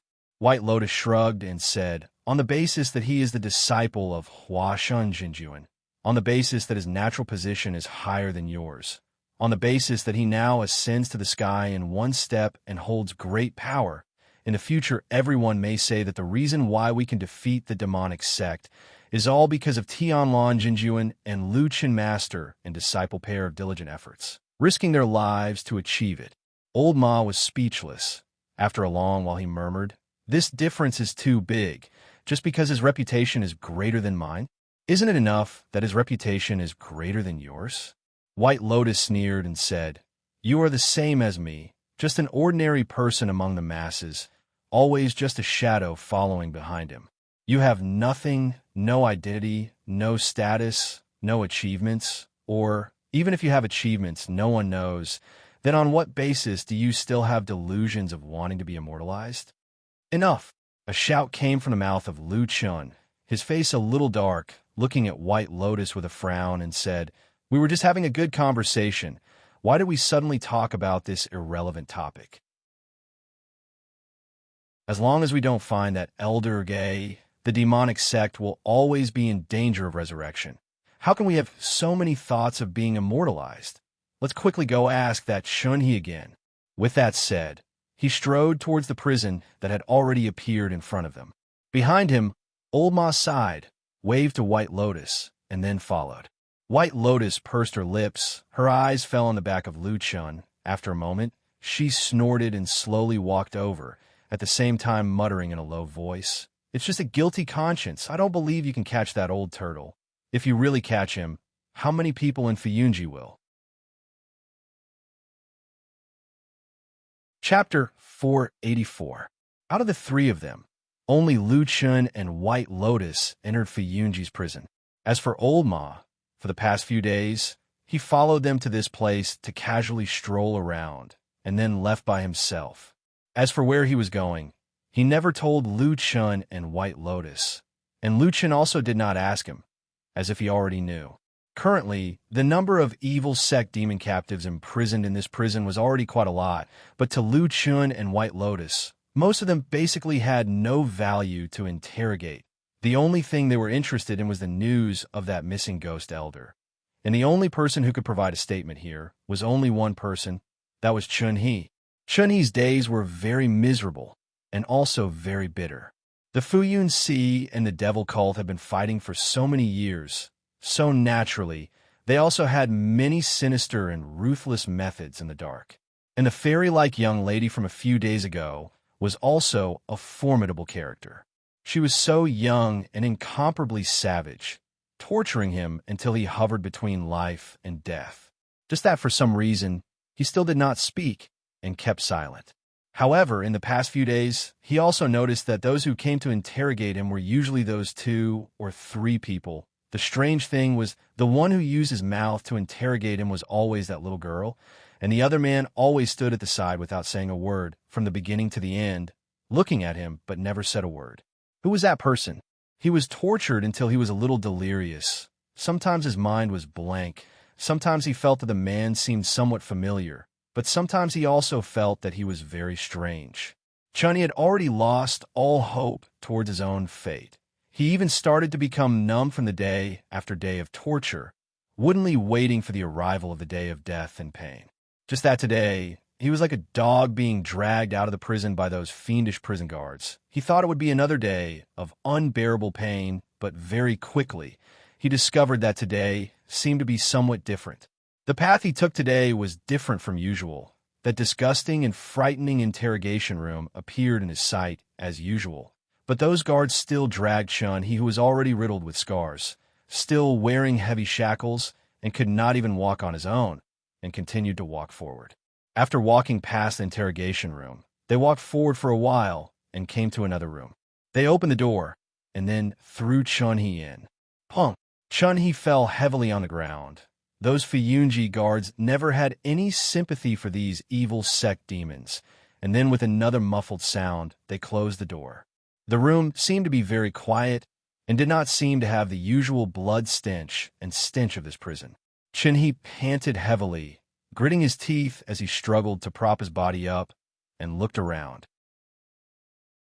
This seemed to be a quiet room, but the room was empty. There were no furnishings, including the four walls. There were only two people standing in front of him. Chun-Yi opened his eyes wide, and after a moment, saw the two familiar faces and could not help but smile bitterly. It was Lu Chun and White Lotus. They stood in this empty room, but at the same time, there were no disgusting and frightening torture tools and blood. White Lotus's expression looked a little strange, and on this day, it was Lu Chun who stood in front, and she quietly stood behind. Chun-Yi fell back to the ground, quietly lying on the flat floor. For a moment, he actually felt a trace of happiness. Since when did a moment of peace and tranquility, without the stench of blood, and without pain and punishment become an extravagant hope? Footsteps sounded, and after a moment, a pair of feet appeared beside his head. Chun-Yi struggled to turn his head and saw Lu Chen's face. Lu Chun squatted down beside him, looked at Chun-Yi, and said, "Do you recognize me?" Chun-Yi looked at him in a daze, and then shook his head. Lu Chun thought for a moment, and then glanced at his almost unscathed body, and then sighed and said, "Almost 20 years, you are the toughest evil sect person I have ever seen." Chun-Yi did not know how to react, and thought, could this sentence be a compliment, or was it full of malicious mockery? Or, in the following time, they would use even more vicious torture methods to torture people? Lu Chun took a box from his side, placed it by his feet, and then took out a small stool from somewhere, sat beside Chun-Yi who was lying on the ground, and said indifferently, "The shackles cannot be removed. The other parts of your body will hurt. Bear with it." Chun-Yi did not understand the meaning of this sentence, and was stunned. Suddenly, he heard a crisp sound, and a piercing pain came from his chest. Chun-Yi instinctively howled, and his body trembled uncontrollably. In Lu Chen's hand was a piece of tattered cloth, and it was a piece of Chun-Yi's clothes on his chest. After many days of torture, his flesh was badly mutilated, and these clothes had already stuck together with his flesh. He directly tore it off, and immediately the wound on Chun-Yi's chest was torn open, and blood flowed out. Chun-Yi groaned in pain, but Lu Chun remained indifferent. He only frowned slightly as he looked at Chun-Yi's chest. Under the incomparably filthy black prisoner's uniform, the flesh on this prisoner's chest had already turned black and rotted. Lu Chun shook his head. With an indifferent expression, he stretched out his hand again and tore at the air repeatedly with a swish. Chun-Yi suddenly screamed, and his hoarse voice reverberated in the quiet room. It was even more mournful than the sound of a pig being slaughtered. White Lotus, who was standing at the side, frowned and looked at Lu Chun with a complicated expression. This continued for a while, and Lu Chun had already torn off all of Chun-Yi's clothes, including his pants. It was only because White Lotus was a girl that he still left him a pair of underwear. But looking at it now, Chun-Yi's wretched state could be seen. It was truly a body with cuts and bruises all over, and it could be seen that he had recently been severely tortured. Lu Chun threw away the tattered cloth in his hand, and then opened the box by his feet. After a moment, he carried a jar over and casually opened the stopper. A strong smell of alcohol floated out. "This is an extremely strong liquor. Do you want to drink it?" Lu Chun asked Chun-Yi. Chun-Yi was still panting, and at the same time, he looked at Lu Chun, but there was no fear in his eyes. He grinned and said in a hoarse voice, "Drink." Lu Chun smiled, and with a flick of his wrist, a white liquid poured out. Chun-Yi immediately opened his mouth wide, greedily catching this rare liquor, and swallowed it in big mouthfuls. In the quiet room, the sound of gurgling could be heard incessantly. We didn't have time to drink. The strong alcohol splashed from his mouth and landed on the wounds on his body. The pain made Chun-Yi spasm and tremble. This was about 30% of the wine in the jar. Lu Chun stopped. Chun-Yi gulped down the last mouthful of strong liquor, panting as if he had not had enough. He let out a long sigh and said, "That was satisfying." Lu Chun said lightly, "A lot of the rotten flesh on your body needs to be cut off, or else you won't live. Just treat this liquor as a rinse. If you can bear it, then bear it. If you can't, then faint." Chun-Yi was startled, and before he could speak, he saw Lu Chun pour the jar of liquor on his chest. The burning pain immediately made Chun-Hee scream. However, from the corner of his eye, he saw a black dagger in Lu Chen's hand. The dagger pierced his chest, and with a flick of his wrist, a piece of black rotten flesh was cut off. Blood splattered, and Chun-Hee's scream seemed to shake the entire prison. But halfway through his scream, his eyes rolled back, and he fainted. Chapter 485. Fainting in severe pain is said to be a self-protective response of the human body, but sometimes a more intense or more prolonged pain can cause a person to wake up from a coma. That was what happened to Chun-Hee that day. After a low growl, his originally unconscious body trembled and woke up again. Then his face was distorted, and he was sweating profusely. However, he did not panic. He had already experienced the same intense pain during this period of time in the terrifying interrogation room. Of course, this did not mean that he would feel better after experiencing it. On the contrary, this kind of pain could easily make people wish they were dead. Despite the intense pain, Chun-Hee could still see that the wounds on his body, chest, and abdomen had been bandaged with a clean white cloth.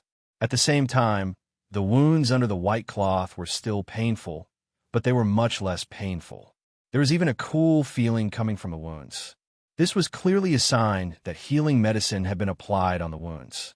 However, there was still intense pain coming from his body. That was because Lu Chen hadn't pulled back yet.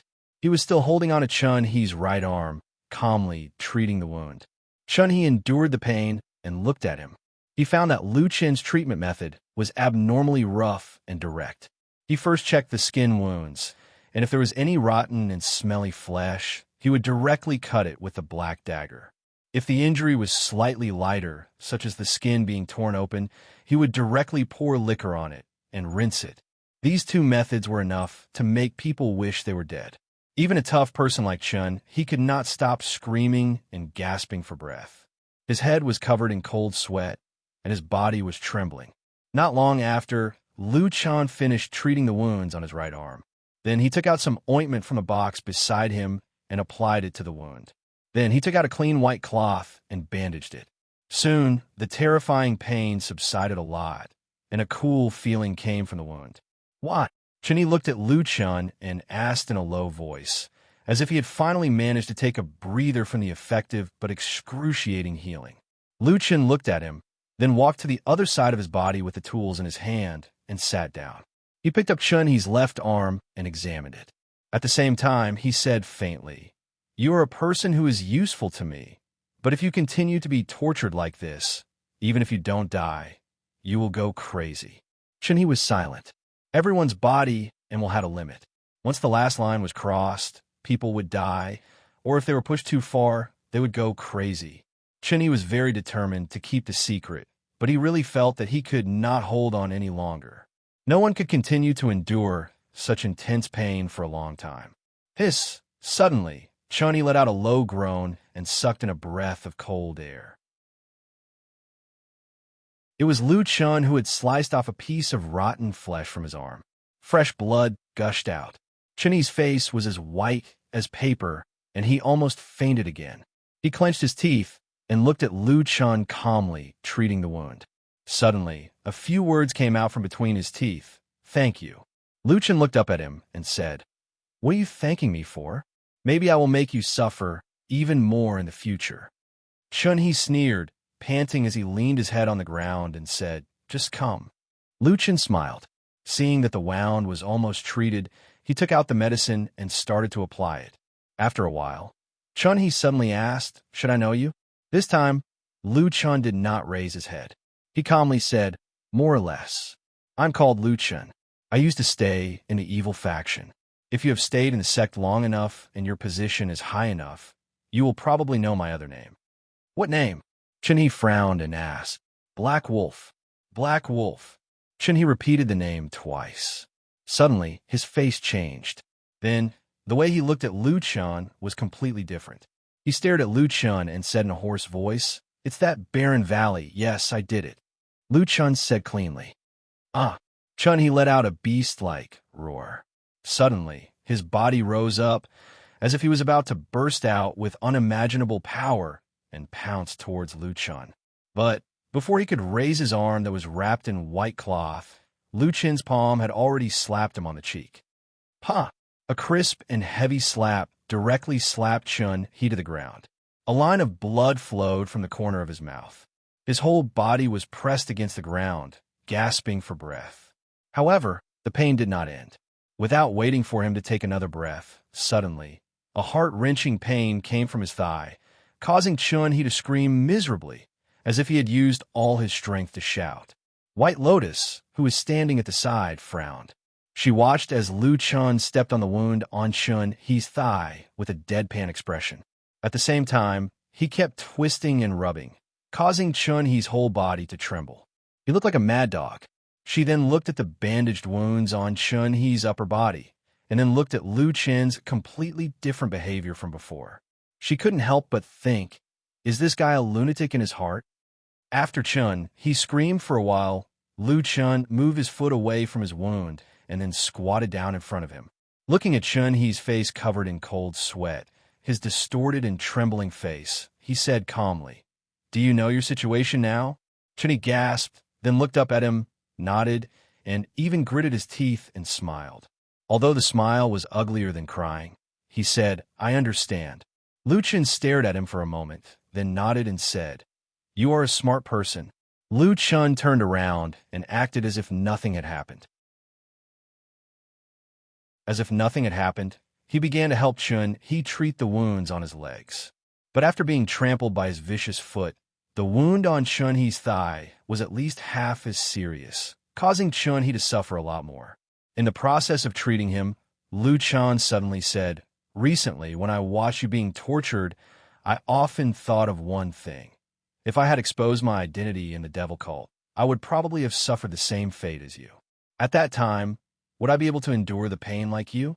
As he spoke, the blade in his hand did not stop. Chun He was in so much pain that he was sweating and seeing stars, but he couldn't even answer. Fortunately, Lu Chun didn't seem to care about his answer. After a moment of silence, he seemed to be talking to himself. Later I understood, I can endure it.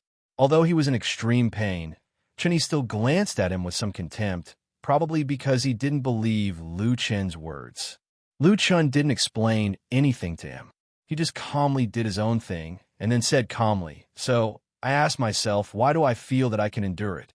After he said this, not only Chun He, but even White Lotus also looked over. Lu Chun smiled and continued to say arrogantly, "Later I understood, because at that time, I really believed in something and firmly believed in it, even at the risk of my life. So I'm not afraid of death, nor am I afraid of pain. No matter how much pain, I can endure it.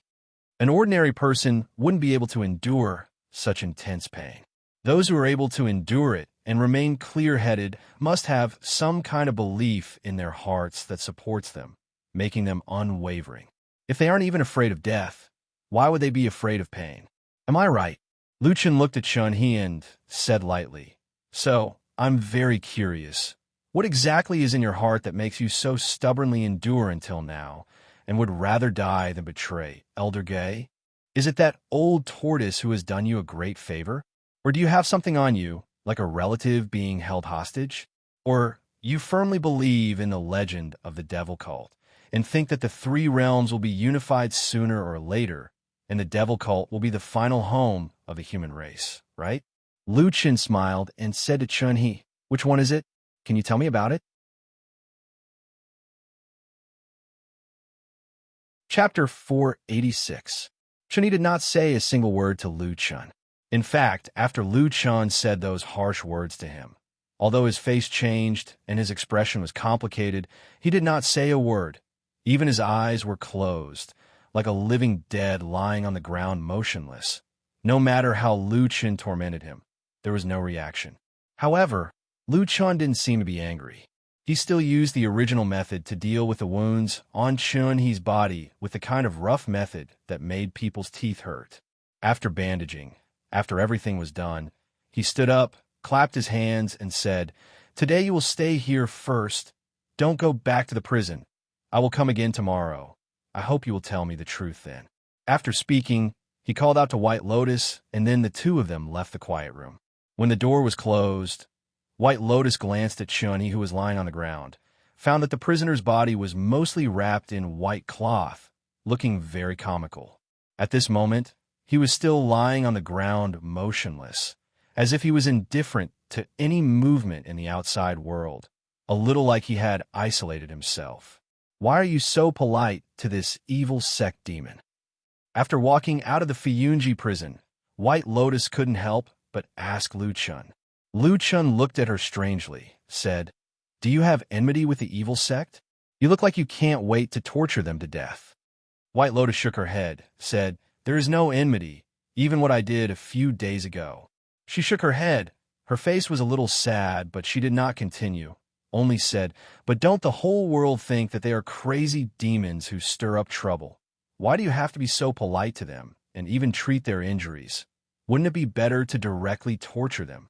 The problem is, any kind of torture seems to be useless against this person now." Lu Chun said, "These days you've been following me and even did it yourself. I don't need to say this, right?" White Lotus was speechless. What Lu Chun said was naturally right. To be honest, although because of the secret method she cultivated, sometimes her heart was more ruthless, but it was really the first time she saw someone like Chunyi who could withstand such torture.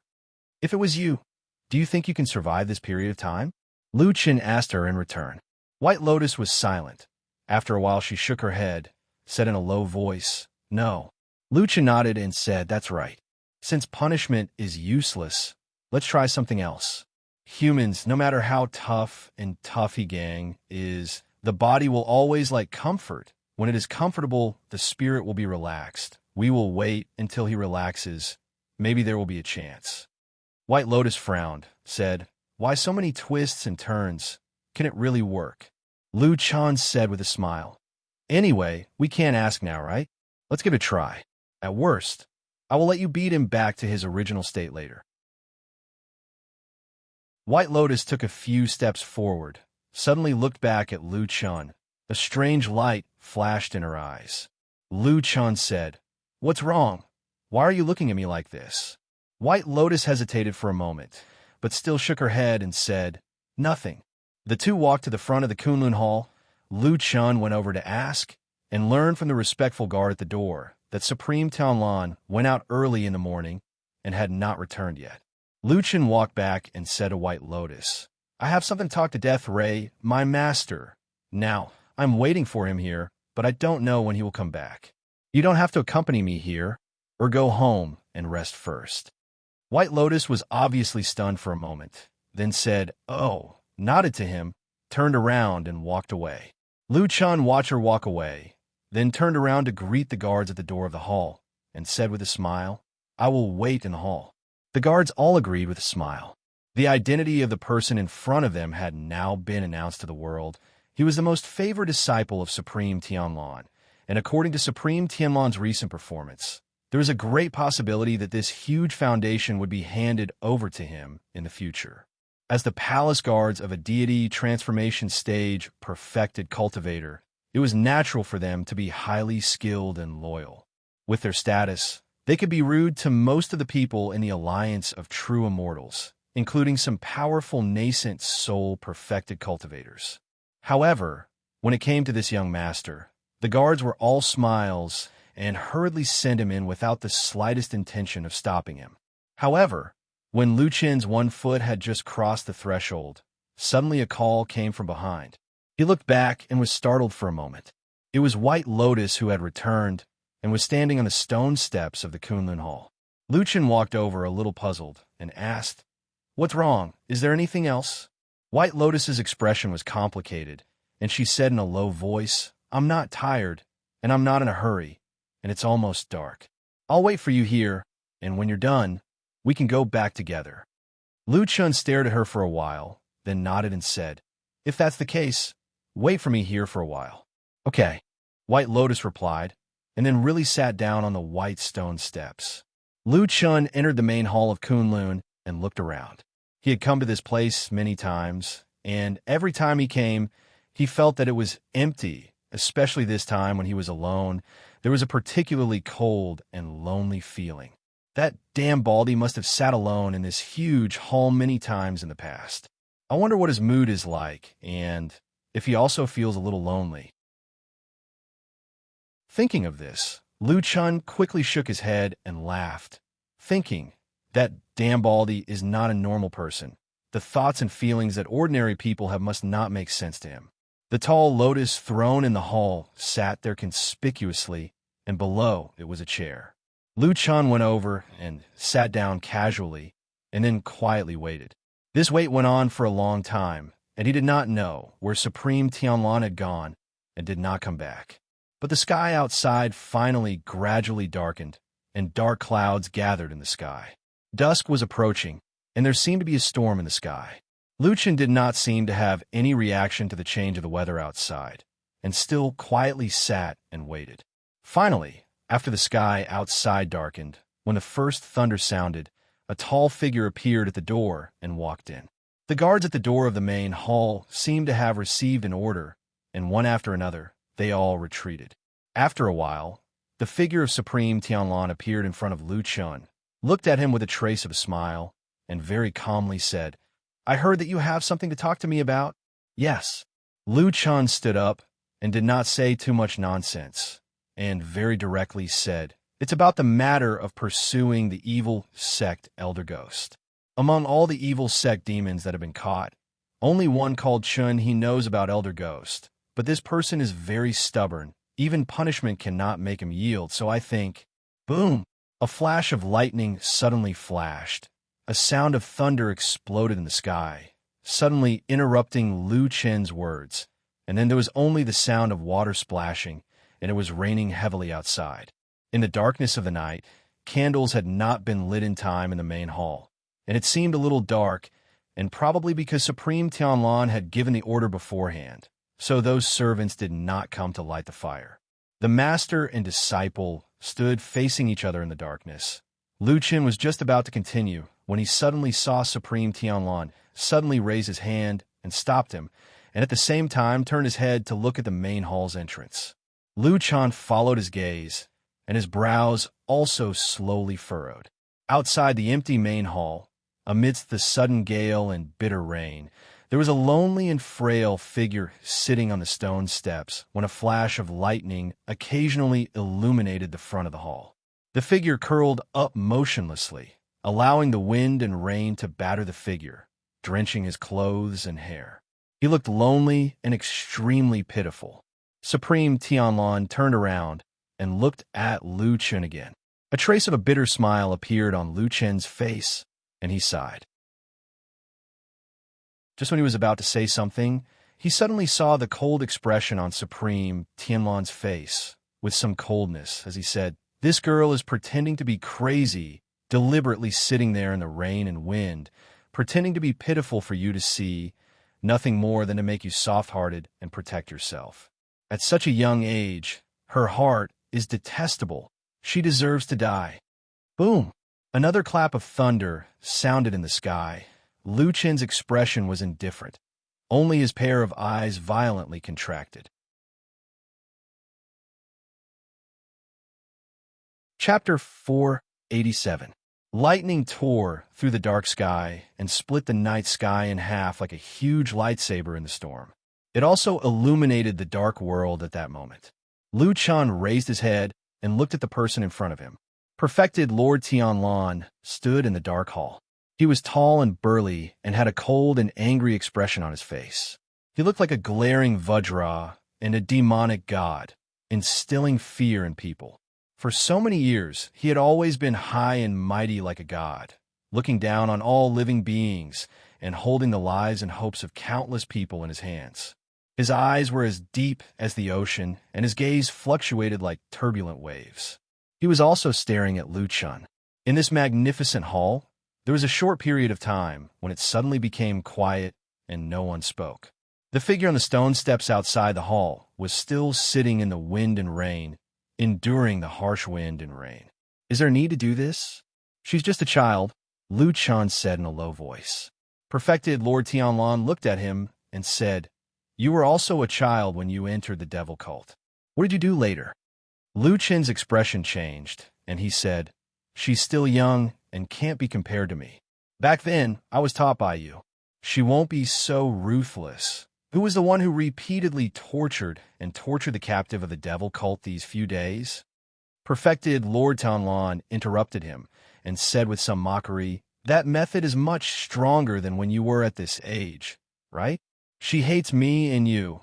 Perfected Lord Tianlan looked at Lu Chen and said calmly, "Go and kill her." "Me? Why? You can't do it." "But she's a disciple of Kunlun after all. Moreover, she's a rare five-pillar talent." "I can't. She's Bai Chen's last disciple." Perfected Lord Tianlan interrupted him. Lu Chen immediately stopped talking. After a while, he sighed and said, "At the end of the day, this is the reason why she should die." Perfected Lord Tianlan looked at him with a deep gaze. "Is this reason enough?" Lu Chen fell silent. After a while, he said in a low voice, "Enough. Why must I kill her myself?" The moment Lu Chen stepped out of the main hall of Kunlun, his conversation with Perfected Lord Tianlan was still echoing in his mind.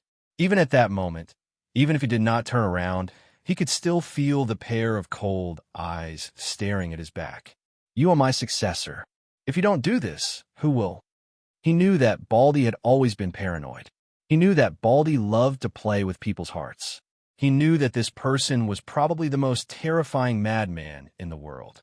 He also knew that, based on past experience, Baldy had almost never been wrong. A madman who almost never makes a mistake. Lu Chen walked out of the eaves of the main hall and into the storm. His feet stepped into a puddle on the ground. Sparkling water droplets flew into the air and transformed into a strange glow in the air. The girl, sitting on the steps, trembled slightly, as if she had sensed something. However, she did not turn around. She hugged her body tightly, as if a bone-chilling cold was piercing through her body. She looked delicate and pitiful, like a delicate spring flower about to wither in the wind and rain. In the blink of an eye, the wind and rain had drenched Lu Chen's body, but he did not seem to feel it at all. In the dark hall behind him, there was a tall and burly figure standing by the door, looking at his back indifferently. His figure seemed to have merged with the night, turning into the omnipresent night sky that surrounded the two people in the wind and rain. Lu Chen walked over step by step. At some point, a black dagger had appeared at his right hand. Every step he took was accompanied by wind, rain, and splashes of water. In the pouring rain, a strange power seemed to be slowly rising in the dark night, forcing the curtain of water aside and opening up a path that led straight to that weak and helpless figure. White Lotus finally stood up and slowly turned around. She looked at the expressionless Lu Chen walking over and also saw the black dagger in his hand. Her face was covered with rainwater droplets. She looked somewhat miserable and haggard, as if she had finally fallen into despair. Then, in a helpless voice, she said to Lu Chen, "Why? Did I not do well enough?" Lu Chen stopped in front of her and looked into her eyes. After a while, he said, "Sometimes in this world, there are those unreasonable things that happen." White Lotus sorrowfully looked at him and mournfully said, "But I still want to live." Lu Chen said, "But he wants you to die." White Lotus stared at him, as if using all her heart and hope, and said in a low voice, "Save me, can you?" Lu Chen's gaze seemed to dim for a moment, as if thinking of something from the past, or perhaps feeling something. But after a moment, he still opened his mouth and said, "I can't save you." He raised his hand, holding the dagger, and then stabbed out. The black dagger pierced through the curtain of rain and water. At that moment, the world seemed to suddenly slow down, and perfectly round water droplets shot out in all directions. White Lotus's despairing and terrified gaze, the cold rain falling on her face like flying teardrops, and behind Lu Chen, countless black shadows suddenly appeared, like ghosts suddenly appearing in the darkness, wildly shouting. There was also a bolt of lightning that suddenly struck down from the sky. In the depths of the wind and rain, there was a tall and dark figure. He stared at her from afar. Just that gaze made White Lotus not dare to breathe, not dare to resist. She could only subconsciously reach out with her hands and grab the dagger, but she was powerless to stop it. She could only watch as the dagger pierced toward her chest. Lu Chen understood White Lotus. He knew that this young girl looked pure and innocent, but in reality, she had a viciousness and strength that could not be underestimated. But in the next moment, he was shocked. White Lotus's almost powerless reaction caught him off guard. That dagger pierced straight in her chest. The wind and rain soaked the young girl's clothes, and drops of water fell from her cheeks. Her hands grabbed the black dagger, and then dark red blood flowed from her palms, slowly dripping down along the blade. The black dagger pierced through her clothes and in her chest. Enough. Suddenly, a voice came from a hall, like a clap of thunder echoing in the dark night. Lu Chen's expression changed. With a low groan, he lowered his wrist and bent his body. With a light shout, the dagger was pulled back with a spray of blood. White Lotus's body was on the verge of collapse. Lu Chen hugged her and suddenly looked back, only to see that in the distant hall, the tall and sturdy figure had already turned around. He seemed to casually wave his hand, and as he walked, he said, "Spare her life."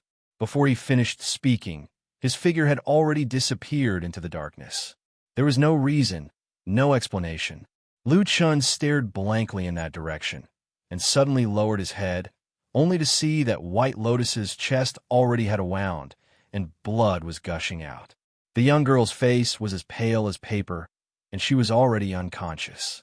He roared angrily, and with a wave of his hand, the black dagger disappeared in an instant. When his hand reached out from his bosom, there was already a jade bottle. With a crack, Lu Chen directly crushed the bottle with the red plum pattern and then stuffed an elixir into White Lotus's mouth. Then, he carried White Lotus and rushed down the mountain. In the wind and rain, the great hall stood majestically. On the lotus throne, true Lord Tianlan sat like a demon god, his expression solemn as he gazed into the distance. After an unknown period of time, he slowly nodded, a trace of satisfaction on his face.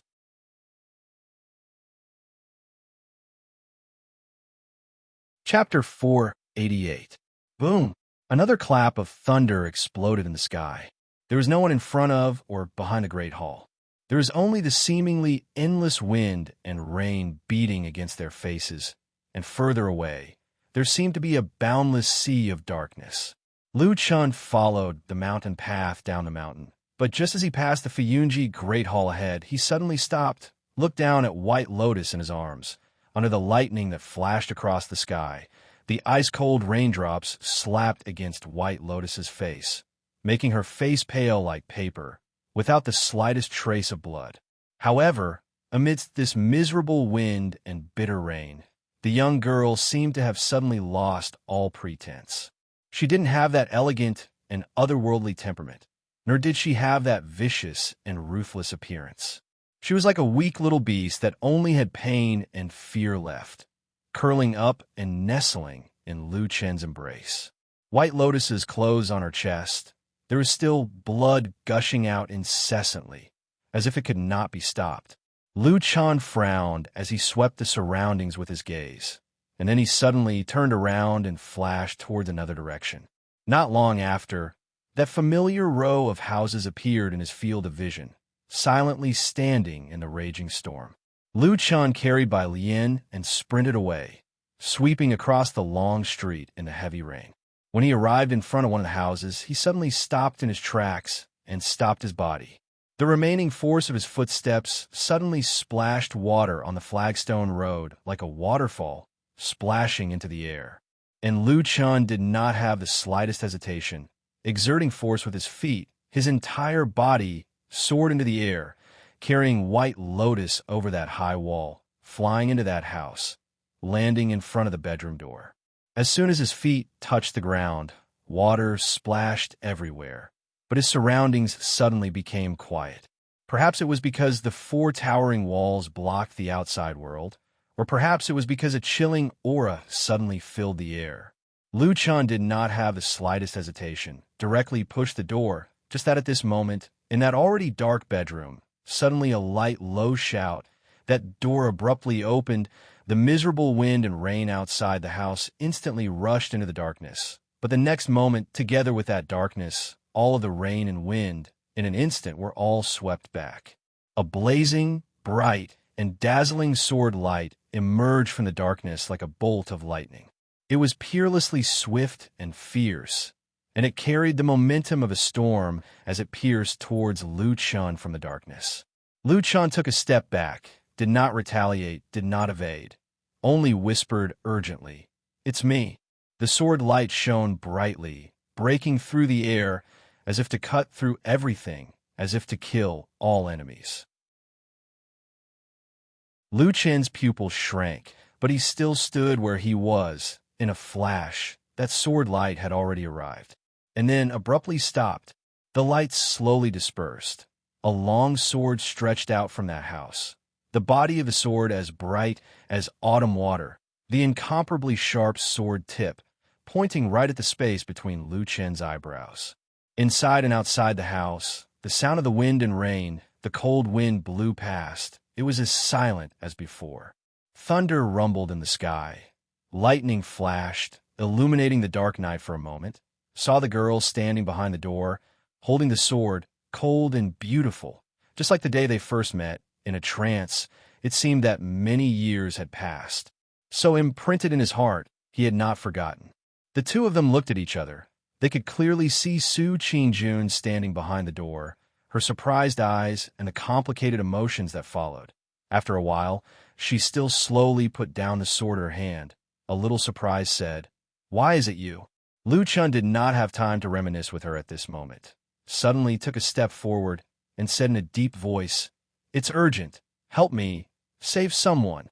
Only then did Su Qingjun notice that he was carrying White Lotus in his arms, and that his breathing was obviously not right, as well as the wound on his chest that was dyed red with blood.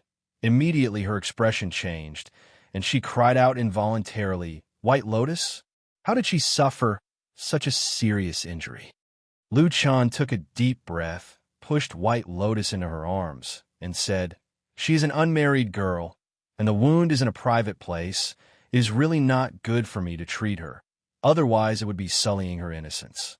The matter is urgent. The only girl I know on this mountaintop is you. Can you help me?" Su Qingjuan's eyes lit up for no reason, looked at Lu Chun, hesitated for a moment, then nodded and said, "White Lotus, she is also a disciple of our Kunlun. Of course I should save her. You leave it to me." As she spoke, she stretched out her hand to take the White Lotus. Who knew that when she was holding White Lotus, there was a pause in the middle. Both of them were startled, looked down, and found that the already unconscious White Lotus at some point had one hand tightly grasped the collar of Lu Chen's chest, tightly not letting go, like a drowning person grasping the last life-saving straw, putting all her hope on it. Su Qingjun slightly frowned. Lu Chun immediately stretched out his hand, carefully pried off White Lotus's fingers one by one, and then sent her over. Su Qingjun nodded to him, turned around, and was about to enter the house, but was stopped by Lu Chun. "What's wrong?" Su Qingjun asked with some puzzlement. Lu Chun took out a small bag from his bosom, stuffed it into Su Qingjuan's hand, and said, "There's a kind of poison on her wound. It will make the blood flow nonstop, and it will not heal. You can apply the powder in this to her wound. It will stop the bleeding." Su Qingjun was a little surprised, but still took the small bag, then turned around and walked into the house. Lu Chun stood in the same place for a moment, then reached out to close the door, stood at the door, turned around, looked up at the dark sky, and looked at the wind and rain, then let out a long breath. There was a trace of fatigue on his face. Then he casually sat down by the door, leaned against the wall, and bent his legs. The wind and rain were still very strong, and there was a 3-foot eave above his head, but it still could not stop the flying rain from falling on him. But Lu Chun did not seem to care. He just sat quietly outside the house in the wind and rain, quietly staring at the dark world. The house was lit up, as if a candle had been lit. A dim but warm light shone through the window, a touch of warmth in this dark and austere night. Lu Chun raised his head and glanced in that direction. He found that the window was not far from him. The light just happened to sweep past his head and fell into this narrow gap. It could not enter the wind and rain, nor could it block the chill, but it was still so fascinating. There was some movement in the house. It seemed that someone was busy. Lucien listened quietly, not saying a word. He sat in this dark corner and waited. After an unknown amount of time, suddenly there was a burst of footsteps behind the door. A moment later, a creak sounded, the door was opened, and Su Qingjuan's figure appeared behind the door, then walked out. Lu Chen looked at her, and her gaze swept across the surroundings before finally landing on Lu Chen, who was sitting on the ground, looking a little disheveled and exhausted. A halo enveloped Su Qingjuan's body. It was the candlelight in the room behind her, looking like she was glowing. Su Qingjun looked at Lu Chen's appearance, but after a while, she walked over, squatted down beside him, and said, "The bleeding has stopped. Although the injury is not light, you should have given her some kind of panacea. The medicinal effect is very strong, so there should be no danger to her life. You can rest assured." "Okay." Lu Chen was silent for a moment, nodded, and then said to Su Qingjun, "Thank you." Su Qingjun stared at this man. After a while, said in a low voice, "Don't you have anything to say to me?" Chapter 489. What should he say? Should he say that he stabbed a knife into the heart of White Lotus and almost took her life? Should he say that he didn't mean it and was forced to do it? Or should he say that all of this seemed to be just a dream, a joke that could be laughed off? Lu Chen was silent for a moment and did not answer Su Qingjun's question. Instead, he asked softly, "Can I go in and see her?" Su Qingjun hesitated for a moment and nodded. The two of them stood up. Immediately, Lu Chen followed Su Qingjun into the house. This was the first time that Lu Chen entered Su Qingjun's room. Even when he was on the Kunlun Mountain, although he had been Su Qingjun's nominal disciple and built a thatched hut outside her cave residence, strictly speaking, he had never entered it. The furnishings in the room were clean and tidy. It seemed that they were all commonly used furniture. It could be seen that Su Qingjun was also a woman who loved cleanliness.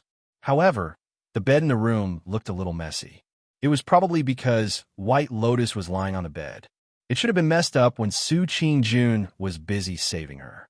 Lu Chen walked to the bed and saw White Lotus lying there with a pale face. The soft quilt covered her body up to her neck. Her eyes were tightly closed, and her delicate eyebrows were slightly wrinkled. It seemed that she still felt a trace of pain in her coma. Her beautiful hair was a little messy. A few strands of black hair fell from the corner of her forehead and gently fell on her cheek. She looked a little fragile. Su Qingjun silently walked forward and gently lifted a corner of the quilt. She whispered. Just now her clothes were stained with a lot of blood and her whole body was wet. It was really impossible to wear it, so I took my own clothes and put it on her first. Lu Chen glanced over and saw that White Lotus had indeed changed into a set of plain clothes. It looked loose and soft. It was probably the clothes that Su Qingjun usually wore when she slept. At the same time, from his angle, he could also see that at the edge of the clothes on her chest, White Lotus's body was already wrapped with white gauze. Naturally, it was what Su Qingjun had done to treat her. Lu Chen let out a long breath and turned to Su Qingjun and nodded. "It's really troublesome for you." Su Qingjun faintly said, "After all, younger Sister Bai and I are from the same sect. Moreover, in terms of seniority, she is probably my teacher. So it is reasonable for me to save her. Moreover," she looked down at the wounds on White Lotus's body and then gently covered her with a quilt.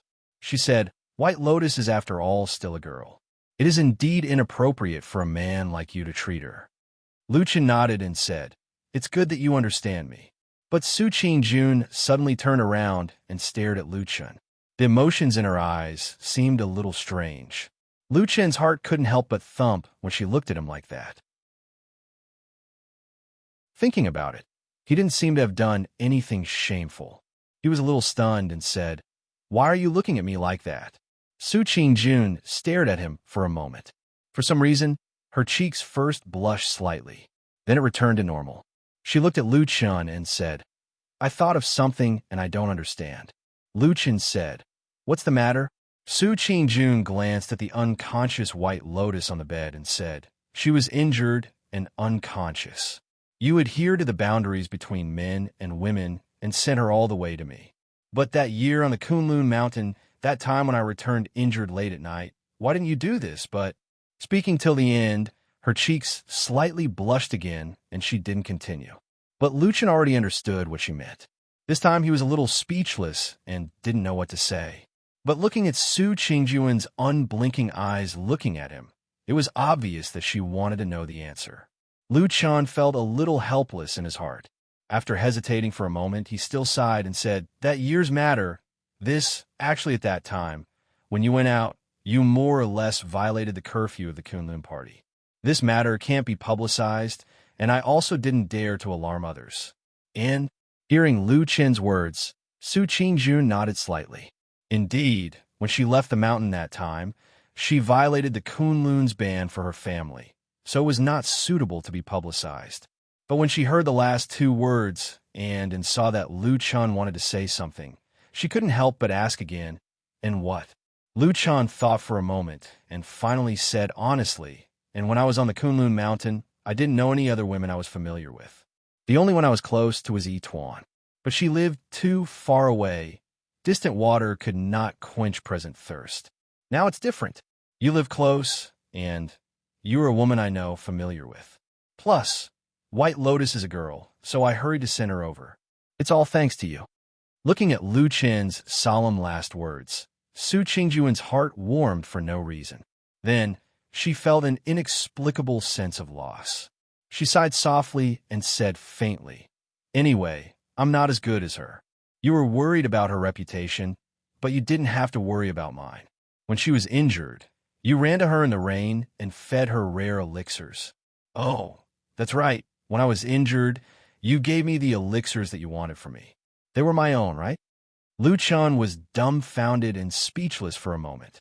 How could something so long ago be brought up again? But these words sounded a little awkward. But when he looked at Su Qingjuan's cold and calm face, he felt suffocated again. He could only say softly, "How can she be compared to you? Don't think too much." Su Qingjun glanced at him and said, "She can't be compared to me?" Lu Chen nodded and sighed. "You're such a smart woman.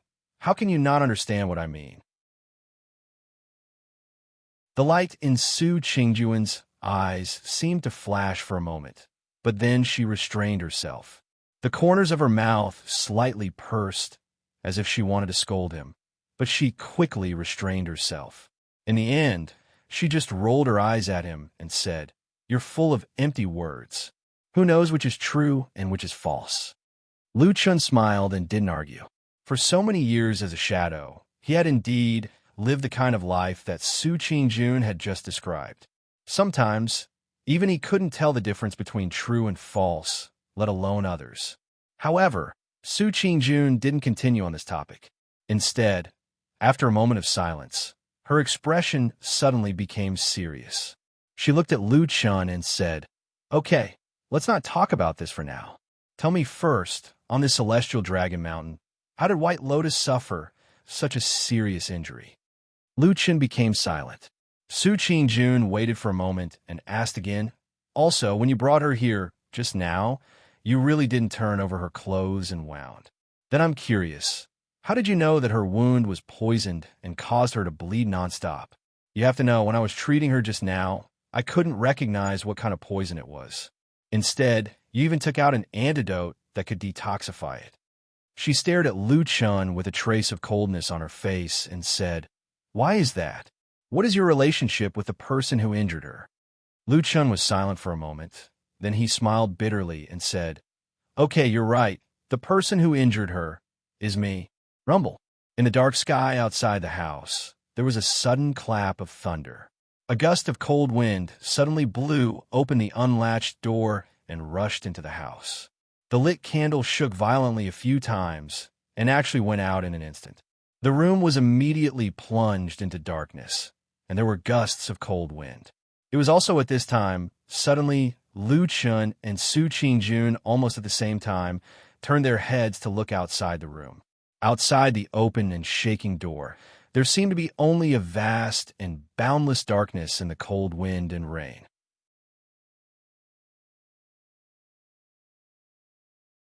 Chapter 490. The night was as deep as the sea. In the endless darkness, there seemed to be a pair of pitch-black eyes staring at the only remaining warm place in the darkness of the night. But in the bitter wind and rain, besides the sound of the wind and the cold powder of the rain that came with the wind, there was nothing unusual. Lu Chen turned his head and looked at Su Qingjun. Su Qingjun hesitated for a moment and then shook her head slightly. Lu Chen frowned and then walked over. Holding the door frame, he looked at the darkness outside and slowly closed the door. A dim yellow light lit up behind him. He turned his head and saw that Su Qingjun had relit the candle. The candlelight shone on her beautiful face, reflecting a strange and gentle halo. She looked up at Lu Chen and calmly said, "You still haven't answered the question I just asked you." "It's me." Lu Chen took a deep breath and said, "I heard her." Su Qingjun's eyes were slightly cold, but she didn't show too much shock. It seemed that she had more or less guessed before. At this moment, she was staring at Lu Chen. After a while, she said in a low voice, "Why?" Lu Chen smiled bitterly and said, "It's a long story. Can I tell you later?" As he spoke, he saw Su Qingjun's expression darken. He hurriedly said, "Look, I sent her here in such a hurry. No matter what, I don't look like I'm going to harm her, do I? At worst, you can wait until she wakes up and ask her. If she still has any dissatisfaction with me, then you can vent your anger at me." Su Qingjun looked at him for a moment. Her expression softened a little. Then she nodded and said, "Okay, but you sent her here and got me involved. You have to give me an explanation." Lu Chen nodded and said, "I understand.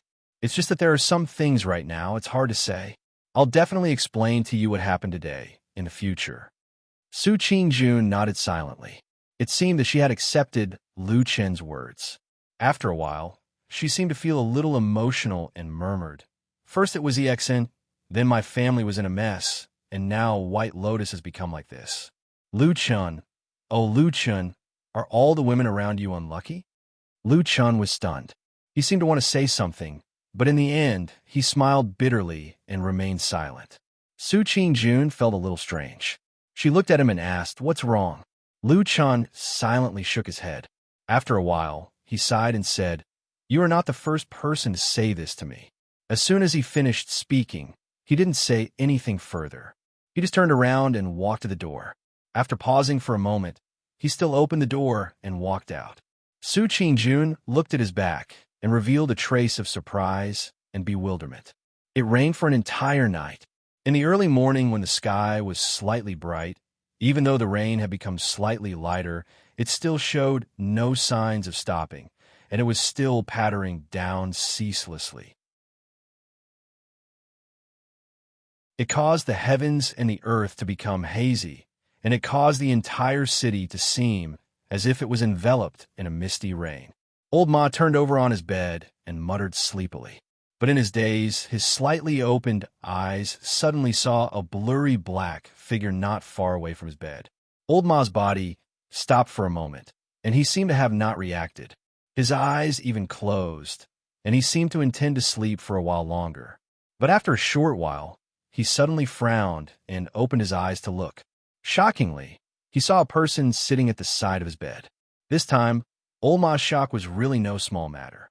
He exclaimed in surprise as his entire body suddenly sprung up, and his movement was so nimble that it was astounding. At the same time, he used one hand to protect his body while the other had already swung out. A dim light flashed in the center of his palm. At this instant, his face was filled with killing intent, and he looked as if he'd already made a killing move with all his strength. But in the next moment, his gaze suddenly squinted as he saw that the person that had appeared at the head of his bed like a ghost was actually Lu Chen. Old Ma was shocked again, and he hurriedly tried his best to restrain the strength of his wrist. But under the situation where he used too much strength, his fat body staggered and immediately fell off the bed with a plop. He firmly lay down beside Lu Chen like a dog gnawing on mud. At the same time, there was a burst of crashing sound around him. It turned out that the bedding mosquito net, and other things on the bed were also dragged down by him in a hurry. And suddenly, it was a mess. Lu Chun sat on a stool and did not move at all. He only lowered his head to look at old Ma's embarrassed appearance. Old Ma cursed and pressed his hands on the ground. He jumped up and then pointed at Lu Chun and shouted, "Bastard, you appeared on my bed like a ghost. Are you trying to scare me to death?" Lu Chun looked up and down at old Ma and said, "You're so energetic. Nothing will happen to you. Get lost." Old Ma shouted in a loud voice, and then he picked up the bedding on the ground and put it back on the bed. He still scolded, "Are you crazy?" With a lingering fear, he turned his back to Lu Chun and casually folded the bedding. Old Ma suddenly felt that something was not quite right, because during this time, Lu Chun did not quarrel with him as usual, but remained silent. Old Ma turned around with some doubts and looked at Lu Chun. After a careful look, he found that Lu Chun did look a little strange. He was still wearing the clothes he wore yesterday, and his whole body was completely wet. Even now, there were still drops of water constantly dripping from his clothes, and the ground under him had become wet. This man's face looked very calm, or a little indifferent, but old Ma, who was very familiar with him, could see the faint waves in the depths of Lu Chun's eyes. He frowned, and there was a bad premonition in his heart.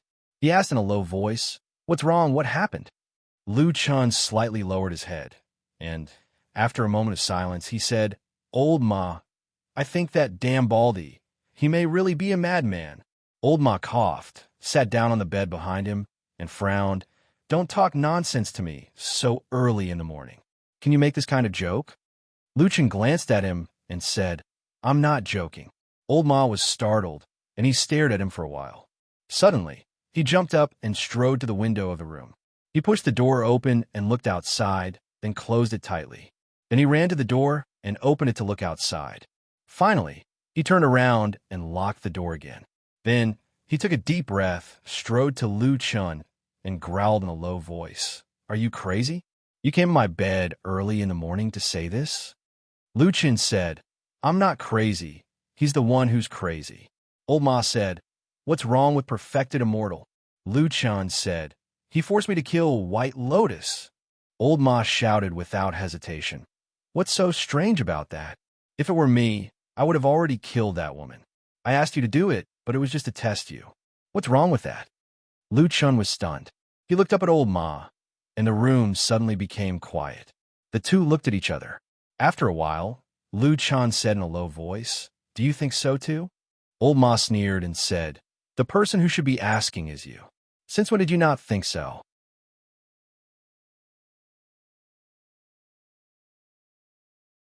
Chapter 491. Lu Chun looked at old Ma, and old Ma stared at Lu Chun. After a long time, the morning light outside the window brightened, and the pitter-patter of the wind and rain sounded incessantly. Lu Chun finally turned his gaze away. "When did you change? People always change, right? But is the you after the change good or bad?" Lu Chun didn't know. He was a bit confused. For many years, he thought that his will was unwavering. He thought about many things, but he never thought that today's scene would happen. After a while, he whispered to old Ma, "You're right, it's my problem. If it was me 10 years ago, White Lotus would have been a dead person by now." Old Ma looked at him and thought of what this man had experienced all these years. Suddenly, his heart softened. He sighed and patted Lu Chun's shoulder, saying, "Actually, it's not a big deal. You don't have to worry." Lu Chun was silent for a moment and suddenly said, "Damn Baldy. He doesn't believe me? So he deliberately used this kind of method to test me?" Old Ma rolled his eyes, saying, "What are you talking about? Do you have a deep friendship with White Lotus?" "No, I don't think so. If you ask me, even if Lord Jinjuan is worried about you and wants to test you, it's more reliable to find that sleepy and gluttonous black dog than to use White Lotus, right? Or is there a secret between you and her that I don't know?" Seeing old Ma looking at him with a strange expression, Lu Chun immediately shook his head and said angrily, "Don't talk nonsense. My relationship with White Lotus can't be cleaner. You know it from the beginning to the end. There's no secret." Old Ma nodded and said thoughtfully, What you said is somewhat reasonable. Lu Chen glared at him, stood up, and walked to the window. He opened the window and stretched his body a few times, and his expression gradually calmed down. Although he looked calm on the outside, his heart was in turmoil. There is almost no one in this world who understood, perfected Lord Tianlan better than him. In fact, even he himself did not dare to say that he completely understood his master. Most of the time, this high and mighty soul formation perfected cultivator was like a god, mysterious and unapproachable. Now that I think about it, there seems to be something strange last night. Lu Chan turned to Old Ma and said, from the beginning to the end, White Lotus didn't fight back at all. She just stood there the whole time. Old Ma frowned and said, what are you trying to say? Are you saying that White Lotus was secretly threatened by someone? I don't know, at least not now. Lu Chan looked at the rain outside the window again. After a long while, he suddenly said, probably for a person like him, it is still too difficult to completely trust someone. Over the years, the damn Baldy has seen a lot of deception and intrigue. What's more, he is actually the biggest shadow leader in the world. Old Ma walked over and looked at Lu Chen's face from the side. He saw that there was a somewhat complicated expression on his face, and, at the same time, his voice became a little low. What is a shadow? Shadows are born to do things that betray.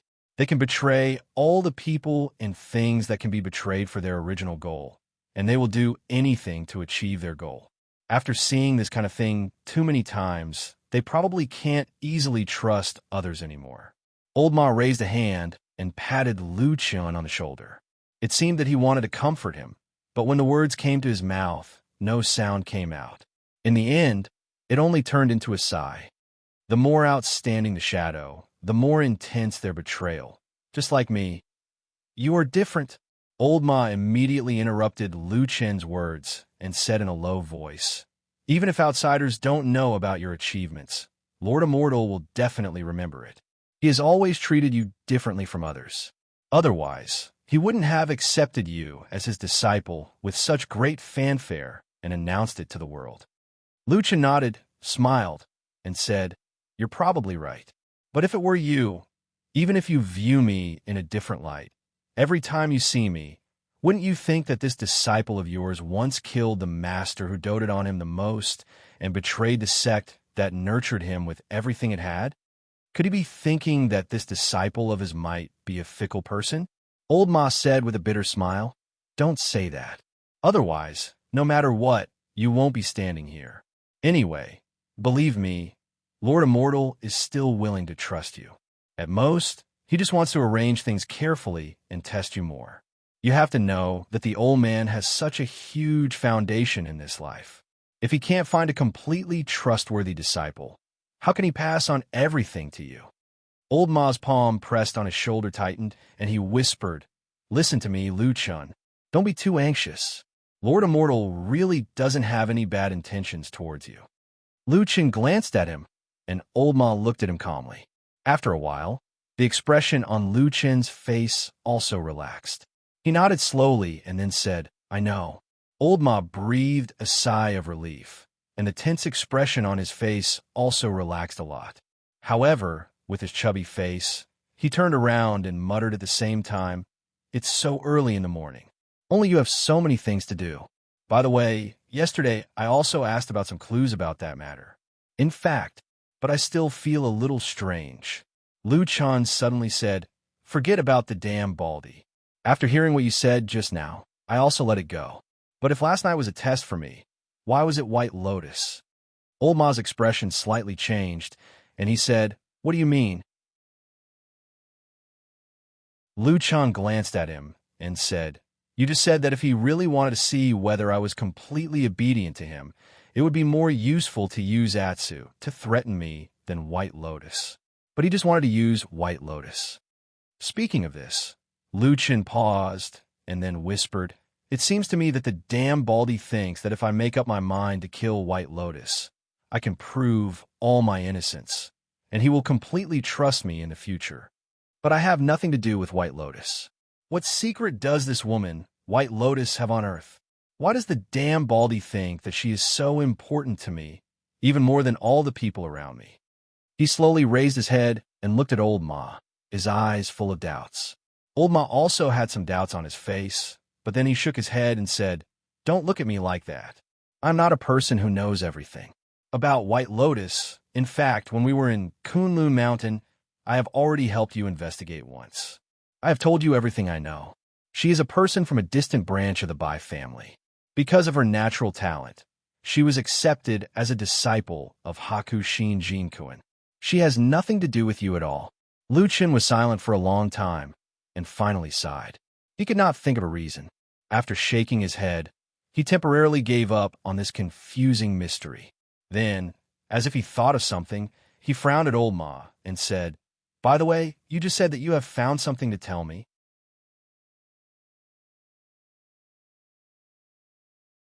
Chapter 492. Old Ma was stunned for a moment. Then he nodded and said, "Yes, I wanted to talk to you last night, but I couldn't find you. After I came back, I waited for you for a long time, but you didn't come back." Lu Chen said, "I was in Kunlun at that time." "What's the matter?" Old Ma said, "It's about the woman named Song Hui." Lu Chen's expression changed and said, "What did you find? When I asked you about this a few days ago, didn't you say that no one in the Grand Chancellor still remembers this woman?" Old Ma grunted and said, "It's true that the Dezayuan is like this, but yesterday I asked someone to find an old man who used to work in the Dezayuan. Now he's old and has nothing to do. He lives in the Immortal City, and there's no one to take care of him. He's living in poverty. I went to find him and gave him some money. He was very happy, so he said a few more words." Lu Chen frowned and said, "What did he say?" Old Ma said, "He said that he did remember that there was such a young woman in the Grand Chancellor, but because Song Hui didn't work in the Grand Chancellor for long, she had an accident on a business trip. In addition, this woman didn't come from a famous sect, nor did she have a famous family background, so she was quickly forgotten. As for him, he also felt that this woman died a little pitiful, and her life experience was a little similar to his, so he kept a little impression." Lu Chen nodded and said, "What does he remember about Song Hui?" Old Ma pondered for a moment and said, "In fact, it's what I said before. She came from an ordinary small sect and entered Zhengxiameng by chance, but she didn't have much success. She was just an ordinary person.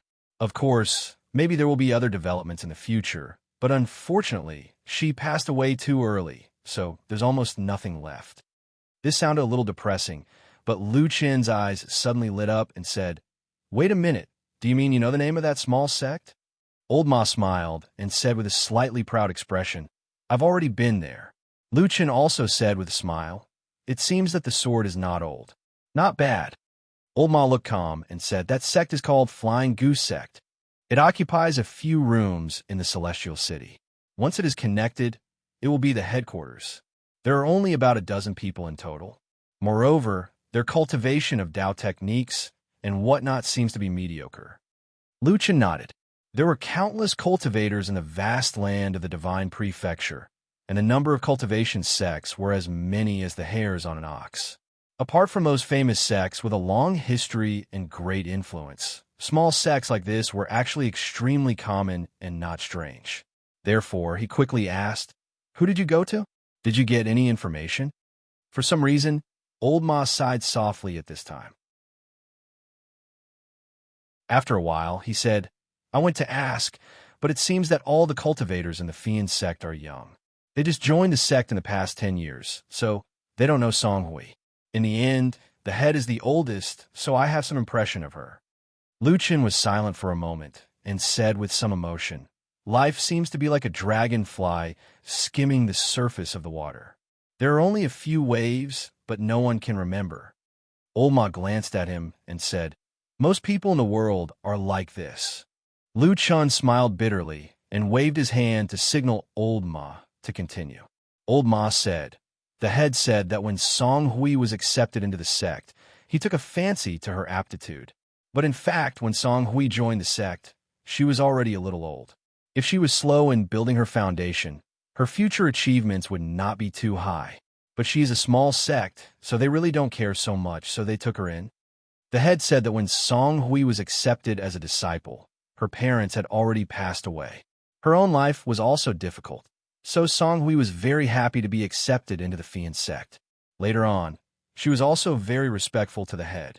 She could be regarded as a favorite disciple of the head, so he still remembers her after so many years. Lu Chun frowned and said, "What about the others? Nothing else? Isn't it the same as what the person in the Desire Yard said?" Old Ma shrugged and said, "Song Hui was originally an ordinary woman. What else do you want? Oh, by the way." Old Ma suddenly seemed to think of something and said, "The head mentioned another thing. He said that Song Hui had a younger sister, and she was very young. The age difference was almost 10 or 20 years. Lu Chun raised his eyebrows and said, with a slightly solemn expression, "She had a younger sister? Where is she now? What is her name?" Old Ma sighed and said with a bit of pity on his face, "I don't know. I heard from the head that after Song Hui died in an accident, her younger sister, who was only 4 years old, suddenly disappeared, and there was no news of her since then. No matter what they did, they couldn't find the little girl's whereabouts. At such a young age, she had no relatives. In this difficult and cruel world, she was probably going to die prematurely." As Old Ma thought of this, he also felt a little sorry for the lonely little girl. But when he looked up at Lu Chun again, he was stunned. He saw that Lu Chun had a somewhat complicated expression on his face and seemed to be in a daze. "Hey, what's wrong with you?" Lu Chun was silent for a moment, before he gently exhaled a breath of air, after which he spoke in a faint voice, "Young and lonely, wandering in the world, and then disappearing without a trace." These words seemed to sound somewhat familiar to me. Old Ma was stunned. The rain that had been raining all night finally stopped. The air became fresh, and even the blowing wind seemed to carry a bit of moisture. Lu Chun and Old Ma walked up the mountain. At the same time, Lu Chun whispered to Old Ma, "Right now, we still have to focus on hunting down the remnants of the evil cult. As for Song Hui, you don't have to worry about it for now." Old Ma was a little surprised. "Don't you want to investigate anymore?" Lu Chun was silent for a while, and then he raised his head and looked into the distance.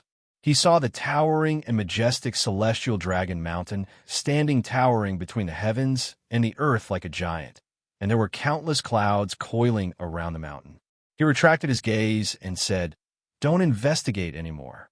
Old Ma shrugged. "Up to you." The two separated when they reached the top of the mountain. Lu Chun went directly to Su Qingjuan's residence. Thinking about what happened last night, Lu Chun felt a little complicated. He hesitated for a moment before going up and knocking on the door. After a while, footsteps were heard from inside the door. The door was immediately opened, and Su Qingjun appeared at the door. Seeing that it was Lu Chun, Su Qingjun nodded and said, "Come in." Lu Chun walked in, but before he could greet her, he heard Su Qingjun say, as she closed the door, "White Lotus has woken up." Lu Chun was startled for a moment, then nodded and said, "Okay, then I'll go see her." Su Qingjun glanced at him and silently walked over. The door of the bedroom was unlatched, so she quickly walked in. Then Lu Chun, who followed her in, saw White Lotus on the bed. Perhaps she was startled by the footsteps. White Lotus, who had her eyes closed, opened her eyes and looked over. At a glance, she saw Lu Chun, who was beside Su Qingjun, and was immediately shocked. Lu Chun slowly walked over and sat by the bed. After a moment, he laughed dryly and raised his hand. "Are you okay?" "Not good." White Lotus said, "You just stabbed me last night. How can I be okay?"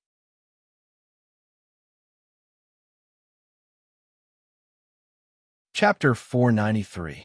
Lu Chun was choked by White Lotus's blunt words. After shaking his head, he asked White Lotus, "Why didn't you dodge last night?"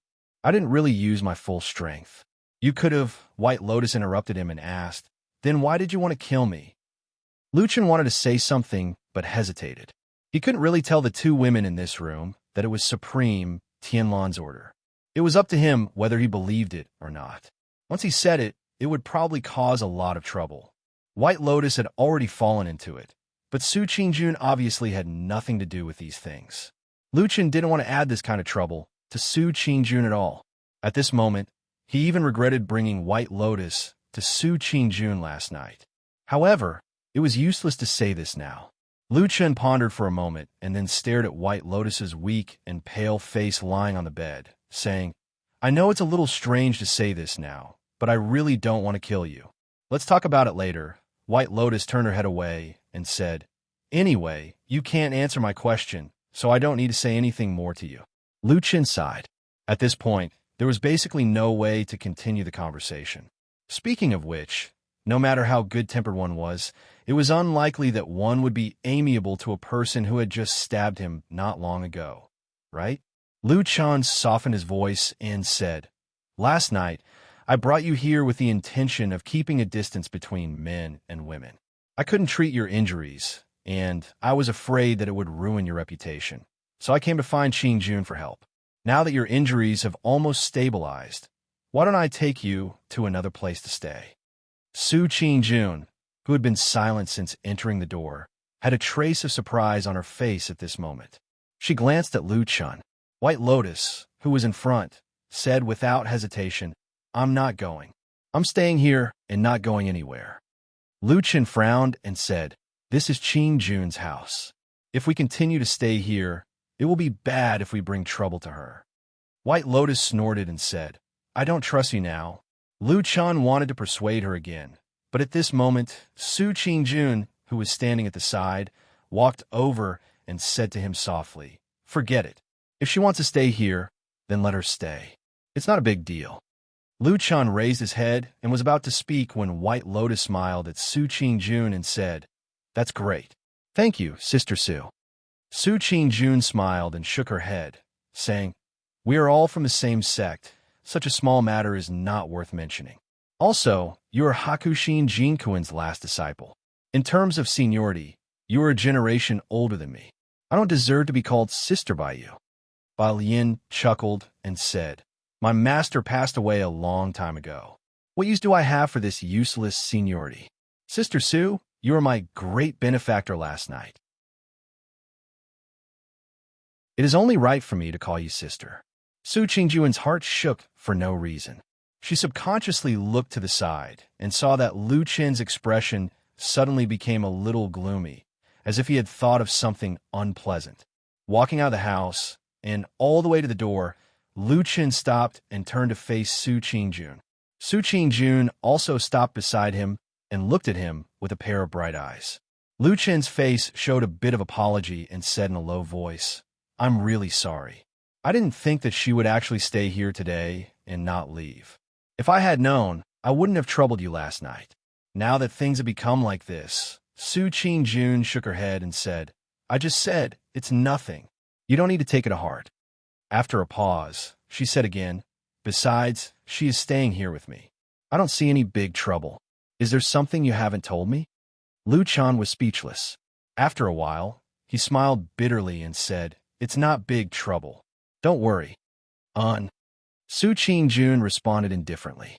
She then said goodbye to him and turned to go back. Hey, Qingjun, Lu Chen called out from behind her. What's wrong? Su Qingjun turned back to look. She only heard Lu Chen say with a sincere expression, Recently, when are you free to stay at home?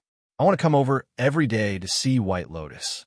When her injuries are slightly better, I will immediately take her away and not let her bother you anymore. Is that okay? Su Qingjun was slightly surprised and looked at Lu Chen. After a moment of silence, she nodded and said, Okay, you can come. I don't have anything important to do right now. Most of the time, I stay at home. You can come whenever you want. Okay. Lu Chen agreed with a smile and then turned to leave. Su Qingjun stared at his back for a while until Lu Chen was far away. Only then did she close the door and return to the bedroom. Just 2 or 3 steps into the room, Su Qingjun heard White Lotus complaining. This guy is too hypocritical. He likes to pretend all day long. He even said he would take me away every day to see my injuries. My injuries are nothing. He has never insisted on accompanying me. If I were to say that he might have come to see you, some people would believe it. Su Qingjun was startled for a moment. Then she shook her head. The corners of her mouth curled up slightly. There seemed to be a flash of light in the depths of her eyes. Although he encountered this inexplicable and depressing strange thing last night, Lu Chen did not directly rush to Kunlun Temple to settle the score with the Dambaldi. After leaving Su Qingyuan's residence, he acted as if nothing had happened. He did things as usual and went directly to the prison in Fuyunji, ready to continue tracking the whereabouts of the remnants of the devil cult. Except for old Ma, he never told anyone about what happened in front of Kunlun Temple that night, so no one suspected him. He began to live the same life day after day. Early in the morning, he would go to Su Qingyuan's place to visit White Lotus and chat with Su Qingyuan. Then, he would go to Kunlun Temple or Fuyunji prison, all to deal with the devil cult.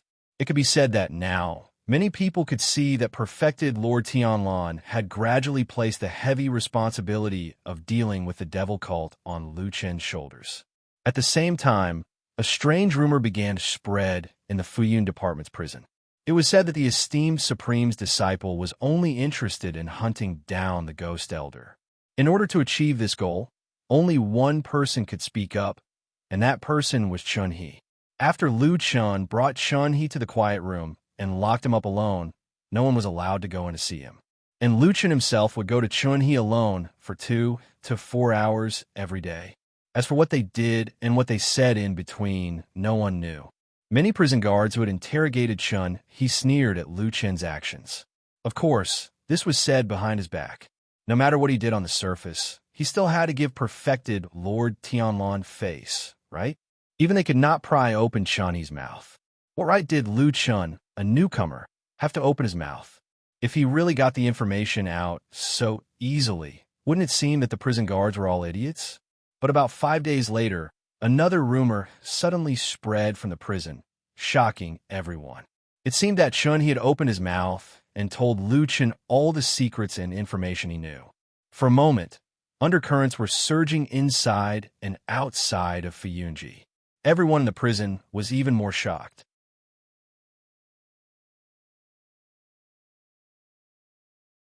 Chapter 494. When the news that Chun-He, who had always been as tough as iron, suddenly opened his mouth spread out in the prison of Fuyunji, a lot of people were alarmed. For a moment, there was no telling how many people were paying attention to the prison of Fuyunji, both openly and secretly. However, things did not go as many people expected.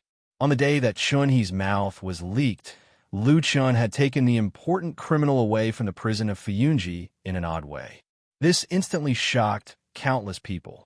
Even the Floating Clouds Agency was in an uproar.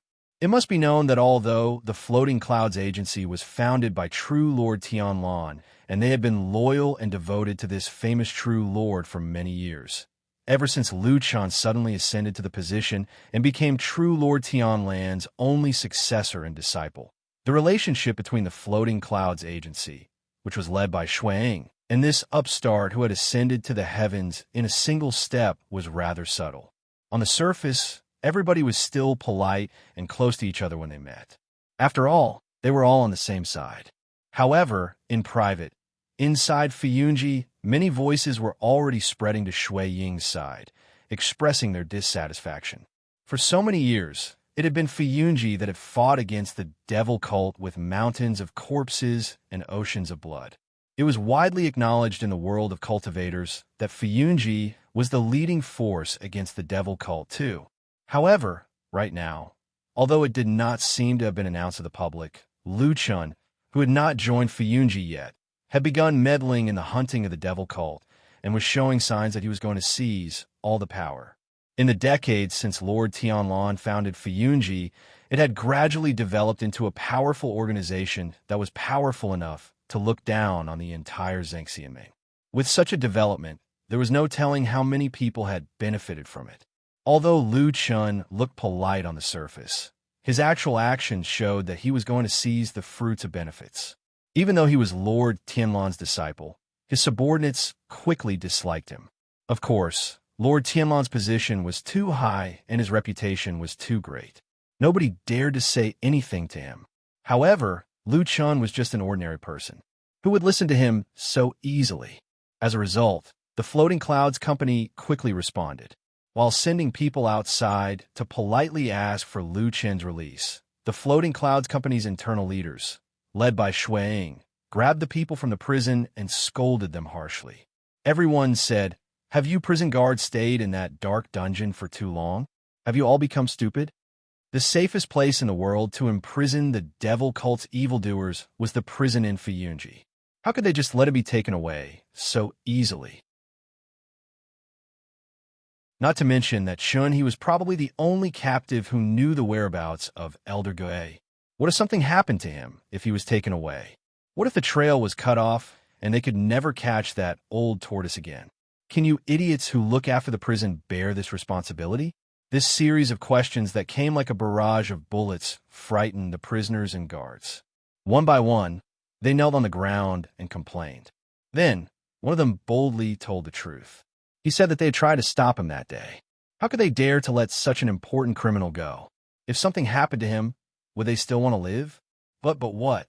Shui Ying and many other Fiyunji leaders asked in shock and anger. But Lu Chun, that bastard, suddenly took out Lord Tianlan's personal keepsake. And as if he knew that it was not easy to explain, he actually took out a personal order from Lord Tianlan. It clearly stated that the criminal Chun, he was to be taken away by Lu Chun. No matter how strong Fiyunji was, no matter how great their influence was, Lord Tianlan was still their sky. No matter what, they could not surpass him. Shui Ying and the others looked at each other, then ordered someone to take the personal letter and pass it around. After a while, in the silent and oppressive atmosphere, Shui Ying stood up and expressionlessly said, "It is indeed Lord Tianlan's handwriting." Then, she turned around and left.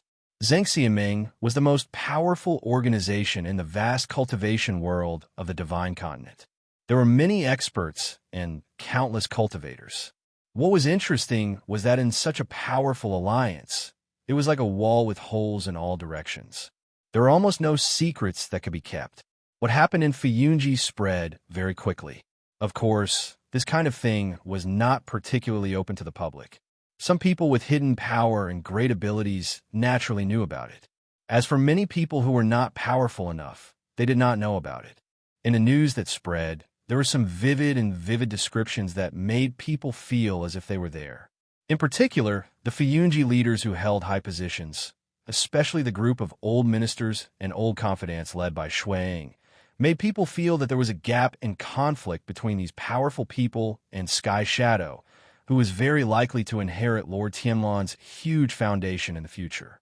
In the past few decades, this was the first time that something like this had happened under Lord Tianlan, who was at the peak of his power. After Lu Chun took Chun-He out of Fiyunji's prison, of course, he did not just find a random place to lock him up. In fact, the people in Fiyunji claimed that this prison was the safest place in the world to lock up the remnants of the devil cult. This was also one of the reasons why the people in Fiyunji were angry. But soon, everyone was speechless. Because according to the news that came, Lu Chun carried Chun-He, who was tied up like a dumpling from head to toe, out of Fiyunji's prison and directly entered the Kunlun Hall. Then, the news that came was that he found a sturdy room at the side of the hall and threw Chun-He inside. This time, the people in Fiyunji looked at each other, speechless for a long time. No matter how tight the security of Fiyunji's prison was, it could not be compared to Lord Tianlan's, could it? If there was a safer place in the world than Fiyunji's prison to lock up the devil cult's prisoners, it would probably be beside Lord Tianlan. In short, although Lu Chen's action made many people dissatisfied, in the end, no one could say anything, so the criticism gradually subsided. And in the midst of this uproar, Lord Tianlan did not say a word from beginning to end, as if he did not know what was happening below. It was not until the third day after Chun-He was caught and brought to the Kunlun Hall that Lord Tianlan called Lu Chen over and asked him, "I say, you've made such a big commotion. Why don't you go and arrest him?" Lu Chen asked, "Arrest who?" Lord Tianlan said, "Old tortoise, haven't you always wanted to catch that person and then eradicate the devil cult?" Lu Chen snorted and said, "That's your idea, isn't it? Hasn't everything you've done over the years been for this purpose?" Lord Tianlan laughed and did not deny it. He said, "More or less. Of course I hope so too." Lu Chen nodded and said, "I know what I'm doing. Don't worry, I won't let you down." Lord Tianlan stared at him for a moment, then slowly nodded and said, "Okay." With that, he turned around and walked away. But just as he took 2 steps, he suddenly heard Lu Chen's voice behind him. "Oh yes, I have another question. Master? Master?" Perfected Lord Tianlan's footsteps paused for a moment, and he turned to look at Lu Chen. "I've never heard you call me that before. It's rare for you to do so today. Why? What do you want to ask me?" Lu Chen took a light breath and asked calmly, "I want to ask you, many years ago, when I was an orphan who wandered the streets without parents, did you take in anyone else besides me?" Lord Tianlan suddenly narrowed his eyes and stared at Lu Chen with his deep eyes, but he did not say anything immediately. For a moment, the huge Kunlun Great Hall fell into silence.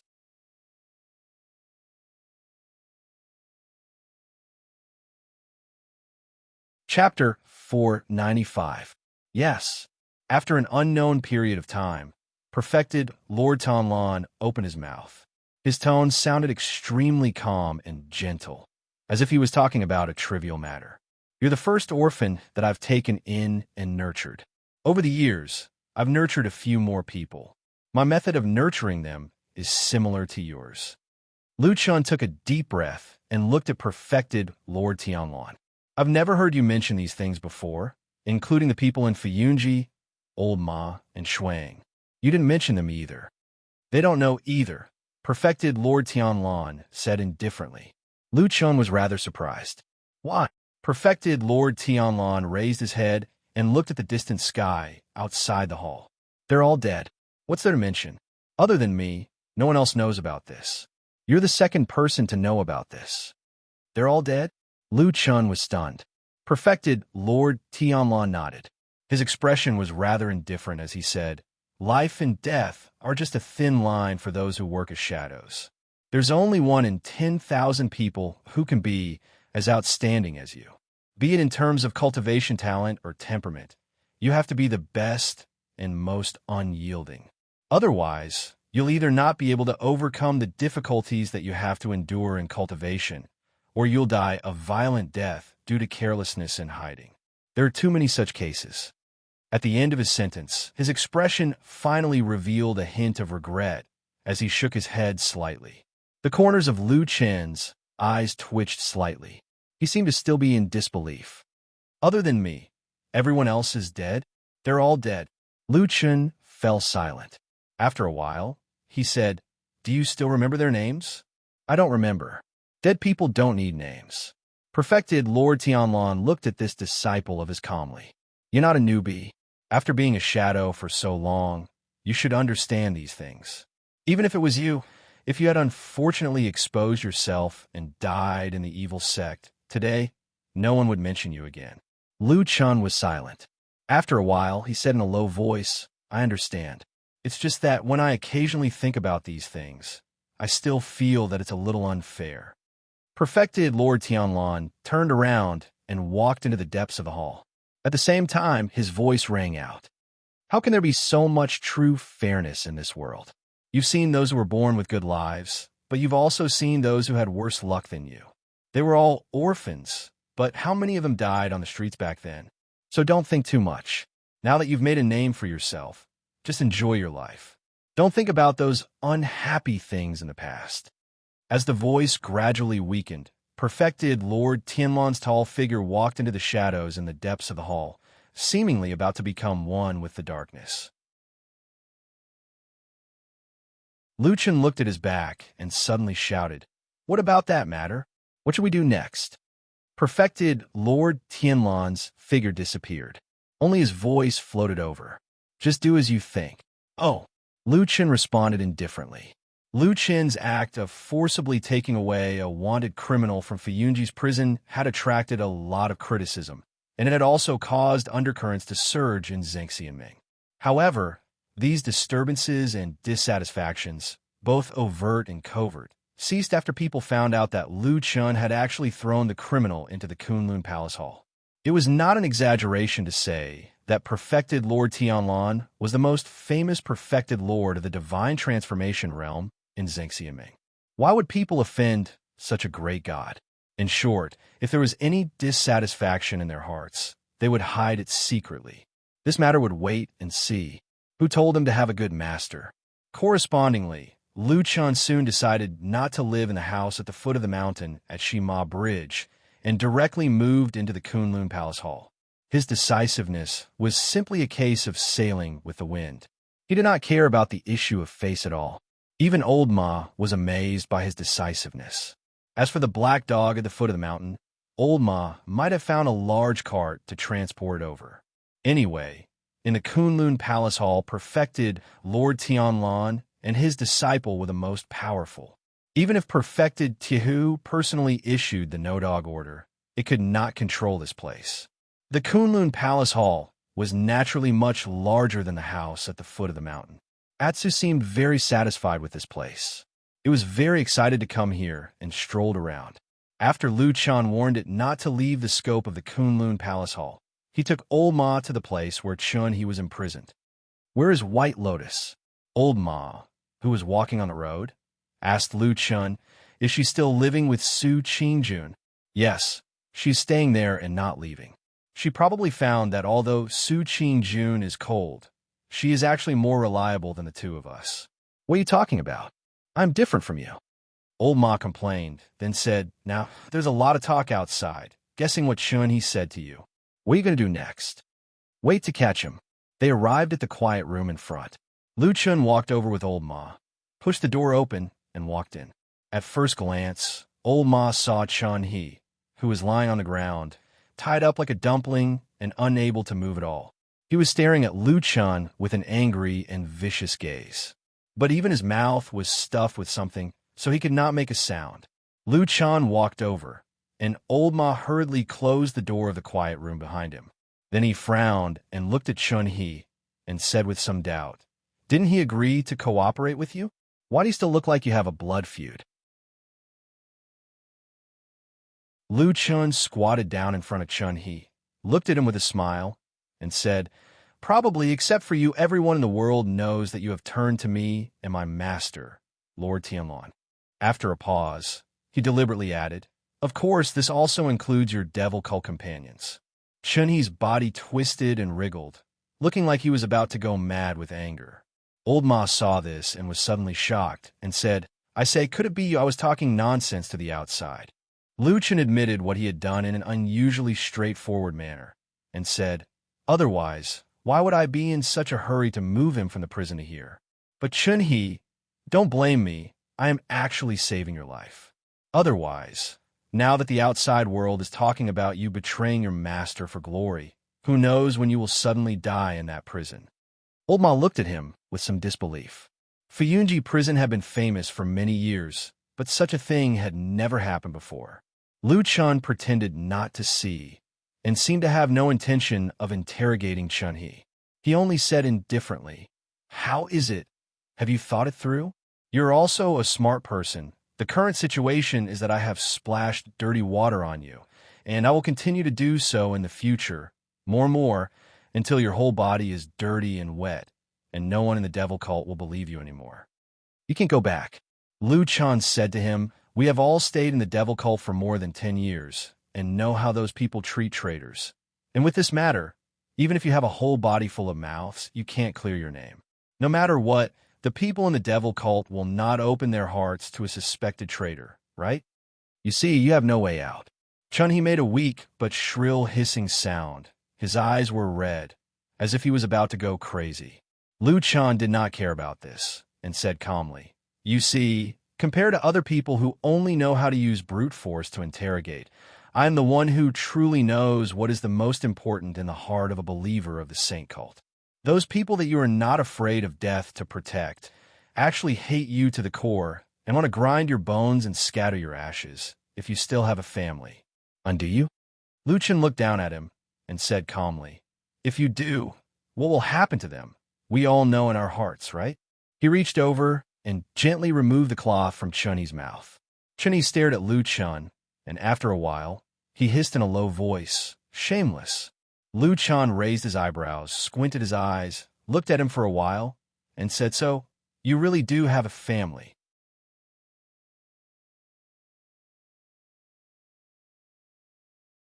Chapter 496. Although they had been captured and beaten by the world's righteous sects led by Zheng Xiaming for hundreds of years, accused of being evil and propagandized for many years, in the hearts of the people, they were extremely vicious and even evil like ghosts. But the people of the evil sect were, after all, still human. Of course, they would have family and relatives. This logic couldn't be more simple. If only those who had no father or mother, lonely and destitute, could enter the evil sect, then this sect would have been completely annihilated hundreds of years ago. Back then, when Lu Chun was lurking in the devil cult as a shadow, among the core figures of the devil cult around him, there were many family and friends.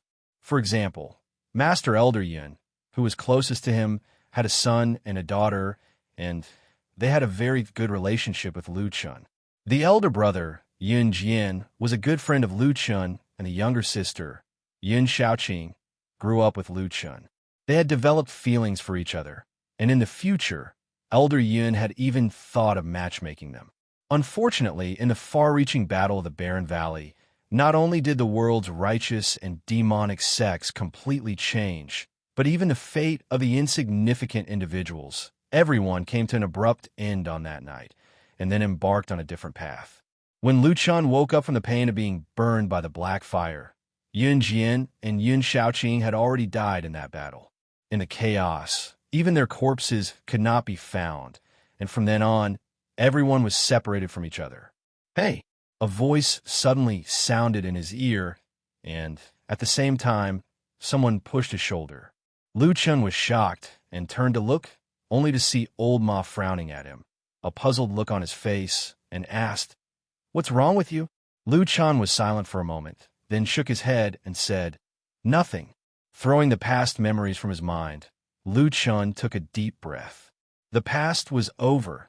There was no medicine for regret in this world. "Do you know why I brought you here from the dungeon?" Lu Chun looked at Chun He and said, "That prison was full of people from the devil cult. If I didn't take precautions, I was really afraid that you would die inexplicably at any time." Chun He stared at him angrily, but had no intention of refuting his words. Lu Chun said calmly, "We are all smart people. It's better to lay things out. Your performance in the devil cult is much better than the real fanatics I saw back then. You shouldn't be someone who is willing to give up everything for those illusory gods. Then, what's left is nothing more than seeking fame and fortune, as well as the well-being of your family." Lu Chun smiled, looked at him, and said, "But you have nothing now. You're locked up here and tortured day and night. You can't even beg for death. What benefits do you have?" So, it was for the sake of a loyal reputation that would be immortalized for generations to come. But look, it's all gone now. The reputation that you valued has been smeared by me. Also, how do the people in the devil cult treat traitors? Let me think about it. I'll definitely be hunted to death. You see, I hid for more than 10 years back then. In addition, if you have a family, of course, you will vent your anger. You're an old man. Don't tell me you don't know these things. Chun He's face slowly contorted. He clenched his teeth and stared at Lu Chun with his eyes wide open. A thin trail of blood slowly flowed from the corner of his mouth, as if he had bitten through his lips. Old Ma frowned at the side. He seemed to be a little uncomfortable with Lu Chun's tone of voice. However, Lu Chun did not seem to have any intention of letting Chun He off. As if he was talking about something that could not be more normal, he said, "If I remember correctly, in the devil cult, when dealing with the family members of traitors, the higher the position, the more ruthless they are. Even the elderly and children are not spared. Exterminating the whole family is also common. If there are some lunatics among those who go, then those family members will suffer even more, especially some women and children." He gently exhaled, looked at Chun He and said, "You know, I'm not threatening you. I am speaking the truth." Chun He was silent, the muscles on his face contorted. After a while, he suddenly said in a hoarse voice, "Your actions, what's the difference between you and the evil people of the devil cult? No, you're even more vicious than us." Lu Chun raised his head, his expression a little strange. But after a while, he was heard saying, "I'm different from you." But what exactly was different, he did not say. "Rely on me." Lu Chun said to Chun He, "You are now at the end of the road. There's no way out." Even if you'd rather die than submit, after you die, you won't get the reputation you want. Instead, you'll harm your friends and family. Why bother? Look at me. I have the most powerful Zhengxianming in the world, the most powerful demigod, and I'm his only disciple. If you rely on me, you'll be able to walk under the sun. All kinds of benefits, reputation, resources, you'll have it all. Everything that the devil cult can't give you, I'll give it to you easily. Not to mention, you can also save your friends and family from disaster. Lu Chen's tone from the beginning to the end was gentle and calm, his words patient and pleasant to listen to. It looked like he always convinced people with reason. But for some reason, the other two people in the room, when they looked at Lu Chen, felt a faint chill in their hearts. It gave people the feeling that they were looking at a gentle but terrifying devil, slowly dragging people into hell with a smile. How is it? Lu Chen said to Chun He, I've placed all the results of this matter in front of you. If you still don't wake up, then you can go to hell. Chun He's expression changed. He gritted his teeth, and after a while, he shouted hoarsely, Why should I believe you? Old Ma, who was standing at the side, sighed in his heart and looked away. He knew that this tough man, who had once withstood torture, could not hold on at this moment. Lu Chen smiled, then reached out to untie the rope on Chun He's body, at the same time said gently, It's okay, you could discuss these things with me, just tell me what I need to do to make you believe me. When Lu Chen and Old Ma came out of the room and walked to the door of the Kunlun Hall, they found that it was almost dark. They had actually stayed there for a whole day. Looking at the beautiful sunset in the distance, Lu Chen was in a daze, while Old Ma sighed and said, Congratulations. Lu Chen said lightly, What's there to congratulate? It's just a rope and a person who has no way to go. Old Ma smiled, thinking that if this matter was really so simple, there were not many people in the world who could do it. Old Ma, Lu Chen suddenly called him. What's wrong? Old Ma said. Lu Chen said, After a long time, I sometimes feel a little scared. Some people and things in the past, I thought I could remember them forever. But now, in a flash of 10 years, I find that I seem to have begun to forget. Old Ma's heart moved, and he said, What have you forgotten? Who and what things? Lu Chen shook his head, his face a little blank. After a moment, he said, You go back first. I'll wait here for my master to come back. It's time to discuss the last thing with him.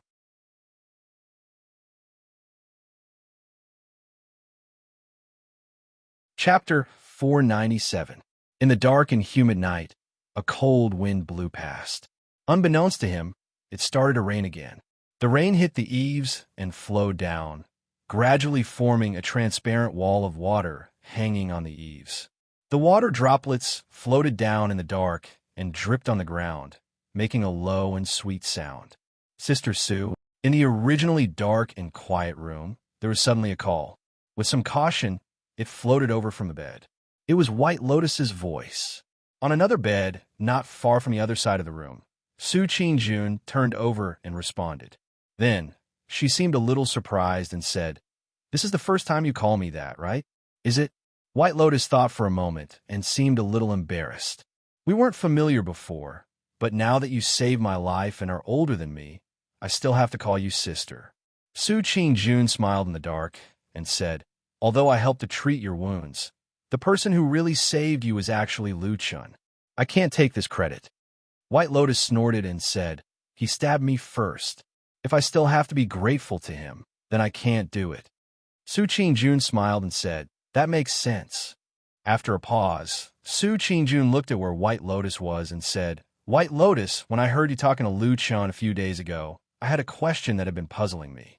You didn't seem to be controlled by him at that time. Why didn't you dodge at that critical moment? If the injury had been more serious, you would have lost your life. White Lotus suddenly became silent. After a while, she said in a low voice, I wasn't controlled by him, but I was still controlled by others. Her words were very vague and soft towards the end. Su Qingjun didn't hear it clearly and asked in surprise, What? White Lotus didn't seem to want to talk about this topic anymore. She turned to look at the window not far away and looked at the shadow swaying in the darkness. She heard the pleasant sound of rain outside. She seemed to be startled and then said faintly, It's raining again. Su Qingjun looked at her and heard White Lotus's voice floating over like the wind outside. She said, I wonder if it's raining on Kunlun Mountain now. Su Qingjun was startled and then slowly sat up. She said softly, What's wrong?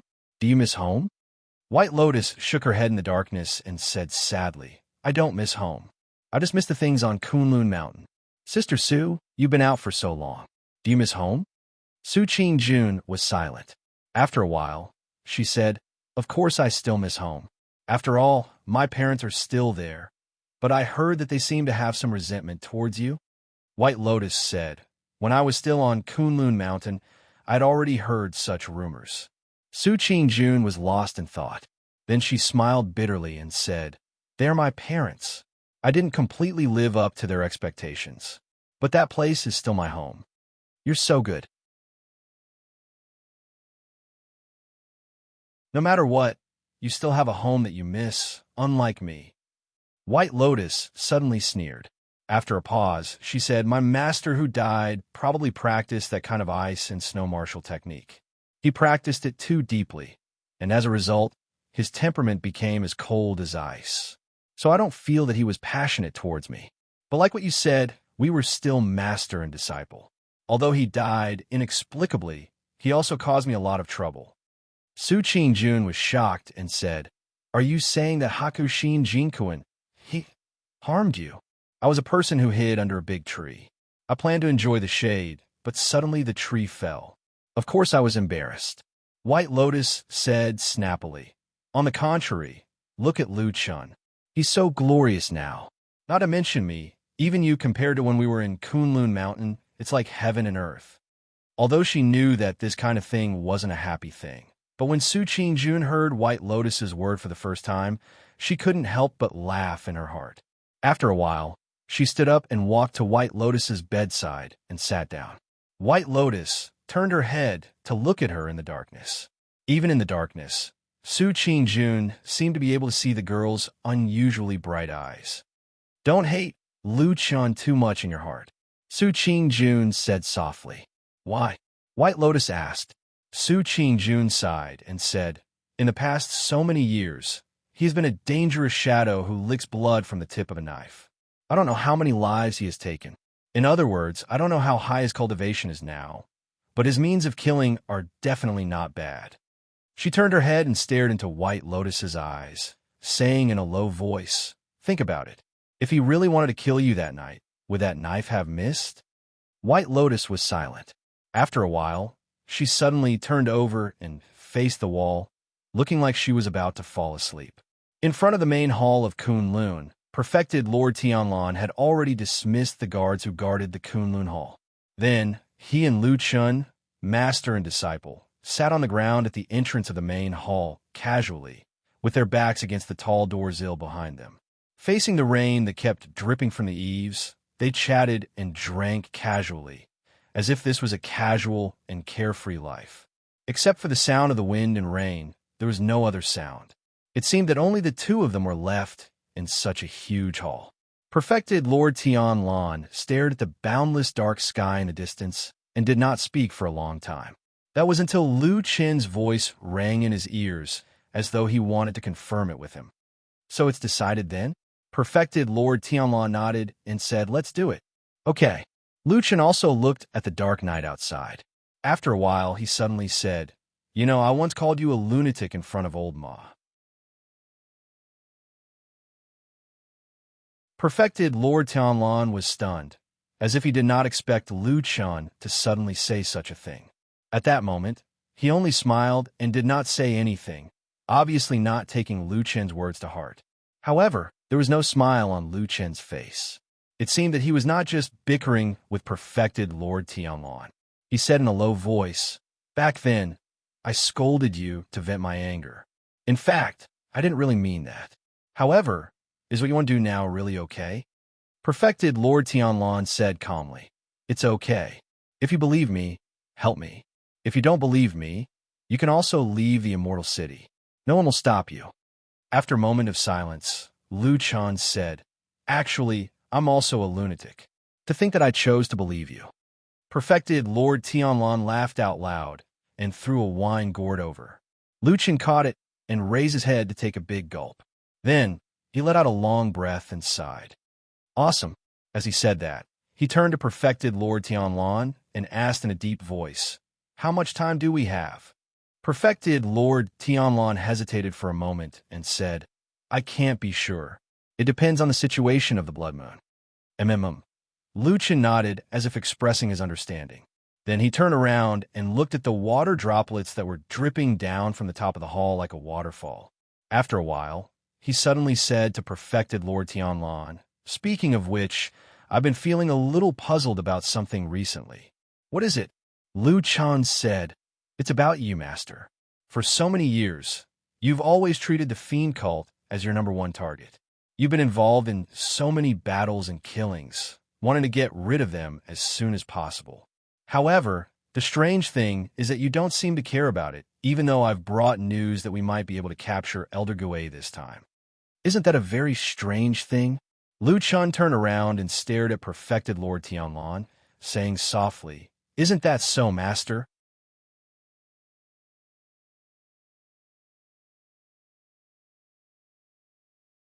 Chapter 498. There's nothing to be concerned about. He's just a stray dog who's old and feeble. Apart from barking a few times, he can't do much in the current situation. Perfected Lord Tianlan's expression did not change as he said indifferently, "If we can catch him, we'll eliminate him. If we can't, he won't be able to do much anyway. Why should we care about him?" Lu Chen did not say anything else. He just turned his head silently and looked at the boundless night outside. Then, he raised his head and drank. Although perfected Lord Tianlan's words to Lu Chen were very calm and relaxed, he was the boss. He could say whatever he wanted. If his subordinates also had the same attitude, then there must be something wrong with their brains. Of course, Lu Chen's brain was not damaged.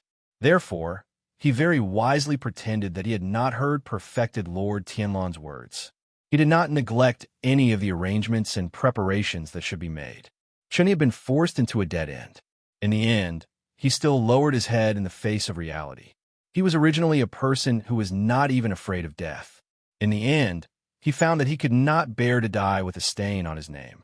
Not to mention that his family might even be tortured and killed by his fellows from the devil cult whom he had risked his life to protect. Since that was the case, what was the point of persevering and dying? Therefore, it was better to change his way of living.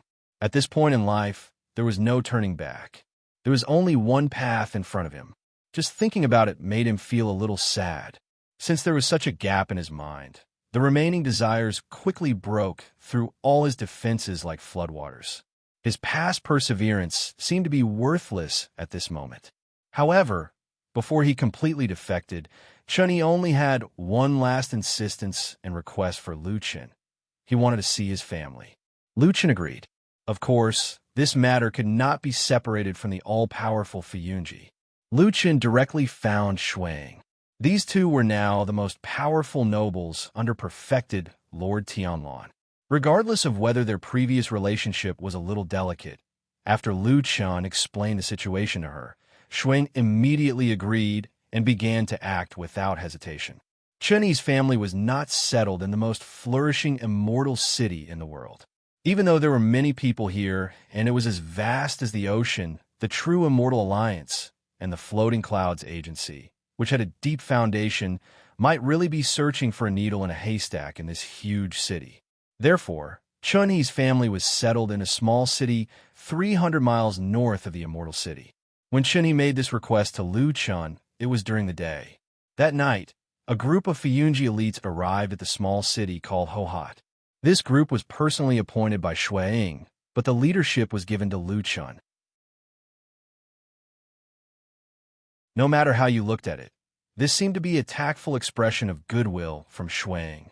Moreover, other than the 10 Fiyunji people, there were 3 more people in the group.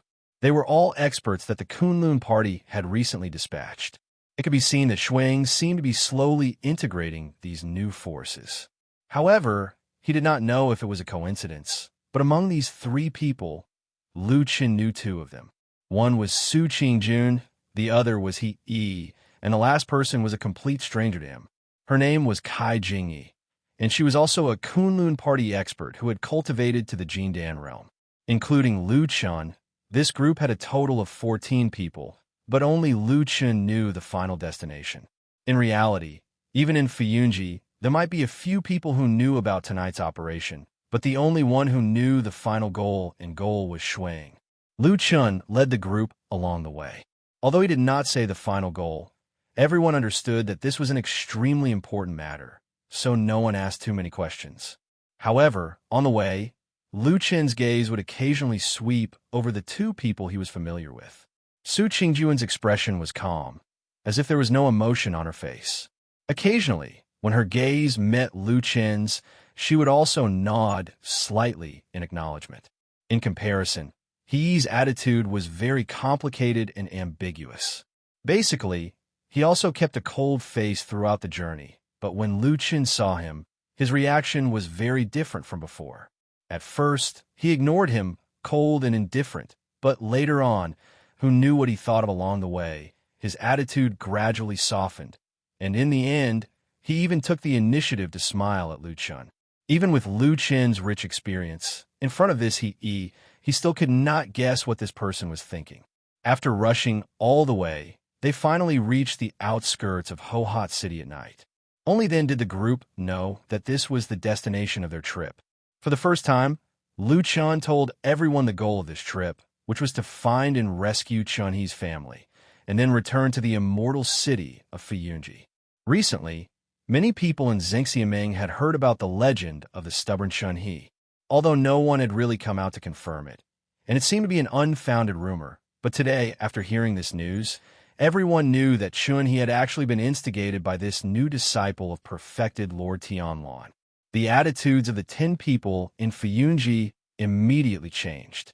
Although, because of the subtle difference in their positions, everyone maintained a certain distance. But these people who were selected by Xue Ying were of course the elites of Fuyunji, and were also people who had fought against the devil cult for many years. Of course, they understood how important it was to be able to instigate such a high-level person to defect. Therefore, when everyone looked at Lu Chen again, there was a hint of admiration in their eyes. They no longer thought of Lu Chen as an insignificant person who relied on perfected Lord Tianlan to advance. Among the 3 from the Kunlun party, Kai Jingyi probably did not know much about the devil cult, so her reaction was normal. Su Qingjun, on the other hand, was calm on the surface, her eyes bright, as if she was in a good mood. And he, on the other hand, had a complicated expression. He stared at Lu Chen from the side, and did not speak for a long time. In short, under everyone's different reactions, Lu Chen made the final arrangements, and then led the group straight to the northwest corner of the city, where Chunhee's family lived. For cultivators, this distance would only take them a short while to cover. The night was silent, and there was no one on the long street. In front of them was a very ordinary-looking house. The door was tightly shut. In the dead of the night, the faint cold wind blew at the corner of Lu Chen's clothes. After that, a wave of strange sounds that seemed to be repressed, angry, fearful, and despairing could be heard intermittently.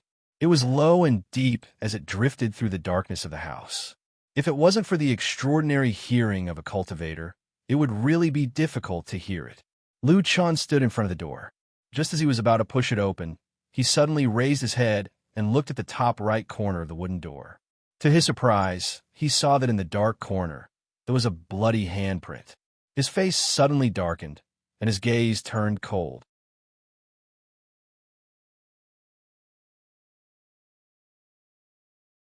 Chapter 499.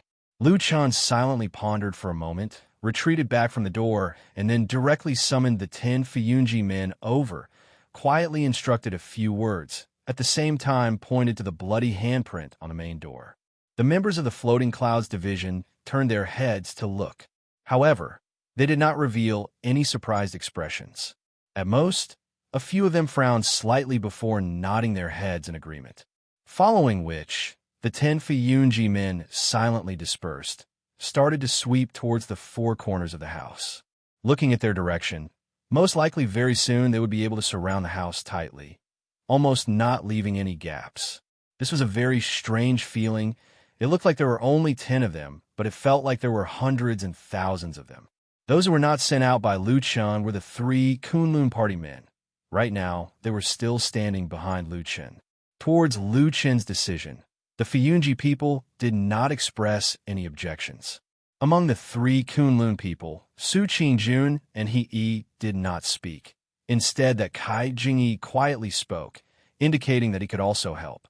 Lu Chen very simply replied to his question, indicated that this kind of encirclement and interception looked simple but was actually not easy. The Fuyunji people were all experienced. Tonight they would be the first to do it.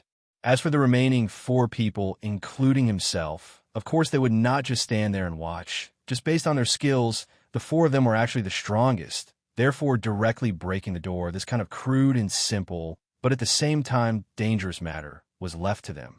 Hearing his words, Kai Jingyi also quieted down. It could be seen that although his skills were not bad, but tonight was the first time against the evil sect, he was somewhat excited and also somewhat nervous. Instead, the other 2 youths, Su Qingjun and He Yi, were very calm. Lu Chen glanced at them, his eyes revealing an inquiring look. Very quickly, Su Qingjun and He Yi both nodded to indicate that they had no objections and were already prepared. Lu Chen glanced afar again, saw that after a while, the 10 Fuyunji elite soldiers had already concealed themselves in the darkness around the house, completed the encirclement. Lu Chen nodded and then again walked towards the house's main door, glanced at the bloody handprint, stretched his hand and pressed on the door. The wooden door must have had some years. It was no longer that smooth and flat. A little roughness could be felt. Lu Chen's hand pressed on the middle of the door, his face calm, but deep in his eyes, a dark flame suddenly flashed past. The 3 people behind Lu Chen all glanced at him. Although they could not completely see Lu Chen's cultivation method, the hidden power was still very strong. It was enough for them, Golden Elixir Realm cultivators, to see it. A low and light sound was heard. The door bolt behind the door seemed to have broken, separated by a thick door, and then fell to the ground. Lu Chen's hand slightly exerted force. The door creaked open. Lu Chen turned and nodded to the 3 behind, and then stepped in. Su Qingjun and the rest followed. At this moment, it was really late at night. Everything was quiet. In the cold and cheerless night, there was not the slightest movement apart from the faintly discernible groan of pain.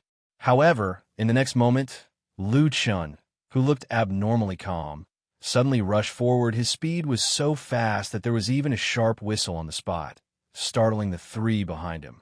They only saw him rushing through the entrance, not taking the main path of the courtyard, but directly pouncing on a big tree in the corner of the courtyard.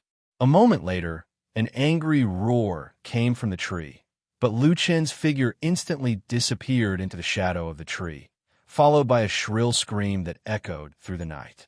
At the same time, there was a commotion in the depths of the mansion, and several voices shouted angrily.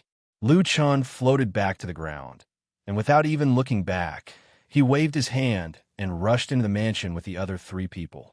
The moment he waved his hand, one of his palms was already full of blood, and when he rushed forward behind them, a person fell down from the big tree, heavily hit the ground, his body twisted and convulsed, blood flowed out from his body. It looked like he would not survive. Amidst the hubbub, Lu Chen and the rest rushed straight into the backyard and immediately smelled a strong stench of blood. Corpses started to appear on the ground, and at the same time, someone cried out in alarm and anger. The evil faction demons rushed out from a few houses and started to fight with them. Su Qingjun and the rest went up to meet them. This confrontation, the difference in strength between the 2 sides was very directly displayed. Although Lu Chen's side had fewer people, but each of them were valiant. Placed in a famous sect like the Kunlun Party, Su Qingjun and the rest were also the best in the Jindan realm. Other than Yuaning Jinren, they were almost invincible. Now that the evil faction had been in decline for many years, where would they still have so many masters? This confrontation, a round of killing, immediately they retreated in a blink of an eye. A few of them fell. Seeing that the situation was not good, The incoming enemy was too strong. Immediately, there were people from the evil faction who shouted and fled. As a result, a few figures flew up the wall beside, and all of them scattered at the same time, each escaping in different directions, seemed to be very experienced. Su Qingjun just wanted to chase but was held back by Lu Chen, then heard Lu Chen said in a deep voice, "Don't care about those who escaped. It's more important to split up and save people first." Su Qingjun nodded and agreed. The four of them scattered and ran towards different houses. And in the distance, those evil men who had just rushed up the wall and were about to escape, at this moment cries of alarm were heard. From the dark shadows, sinister and vicious weapons were flashing, crafty hidden weapons were flying out, and there were also all kinds of tricks for a moment. Not knowing how many unlucky people were hit, like dumplings fell down from the wall. Quite a number of them were extremely angry and cursed out loud. Naturally, no one cared about those evil faction remnants' despair outside. In the house, Su Qingjun carried her long sword and searched all the way. She saw that there was no one in the two houses, but on the way, there were 1 or 2 corpses lying on the ground. Looking at the clothes, they seemed to be servant girls, and the state of their death was rather miserable. Her expression was not good. Suddenly, she saw a glimmer of light flashed in a house ahead and immediately extinguished. Something strange seemed to be happening. Her expression changed, quietly leaned over, quietly waited at the door for a moment. Suddenly her body knocked open the door and directly rushed in. Immediately, a loud cry was heard from inside the house, mixed with a woman's cry of alarm. 2 black figures in the darkness pounced towards Su Qingjun. Su Qingjun turned, waved her long sword. A ray of moonlight suddenly lit up in the darkness, illuminating her cold, beautiful face, broke through the shadows, and slashed down. The sound of the wind stopped. Everything seemed to stop at that moment. Moonlight slash. This was the Kunlun party's famous unique skill. Naturally, its power was extremely great. In a single exchange, a miserable cry was heard. One of the black figures flew out directly, while the other black figure stood stiffly on the spot, not moving for a moment. Then blood appeared a moment later. A hoarse cry was heard, directly fell to the ground, blood gushing out. Only Su Qingjun's face did not show any joy, but suddenly a trace of anger flashed past. Right now, with that flash of light, she could see the situation in the house clearly. The 2 people who pounced were naturally the evil faction's demons, and almost half of their bodies were naked. There was a huge wound on the chest of the man who was killed by her just now. It seemed that he was dead, but the other man took a few steps back and suddenly grabbed a nearly naked woman. He placed the blade on her white neck and said in a hoarse voice, "Stop, or I'll kill her." After saying that, he exerted force. Immediately, a stream of blood flowed down from that woman's neck.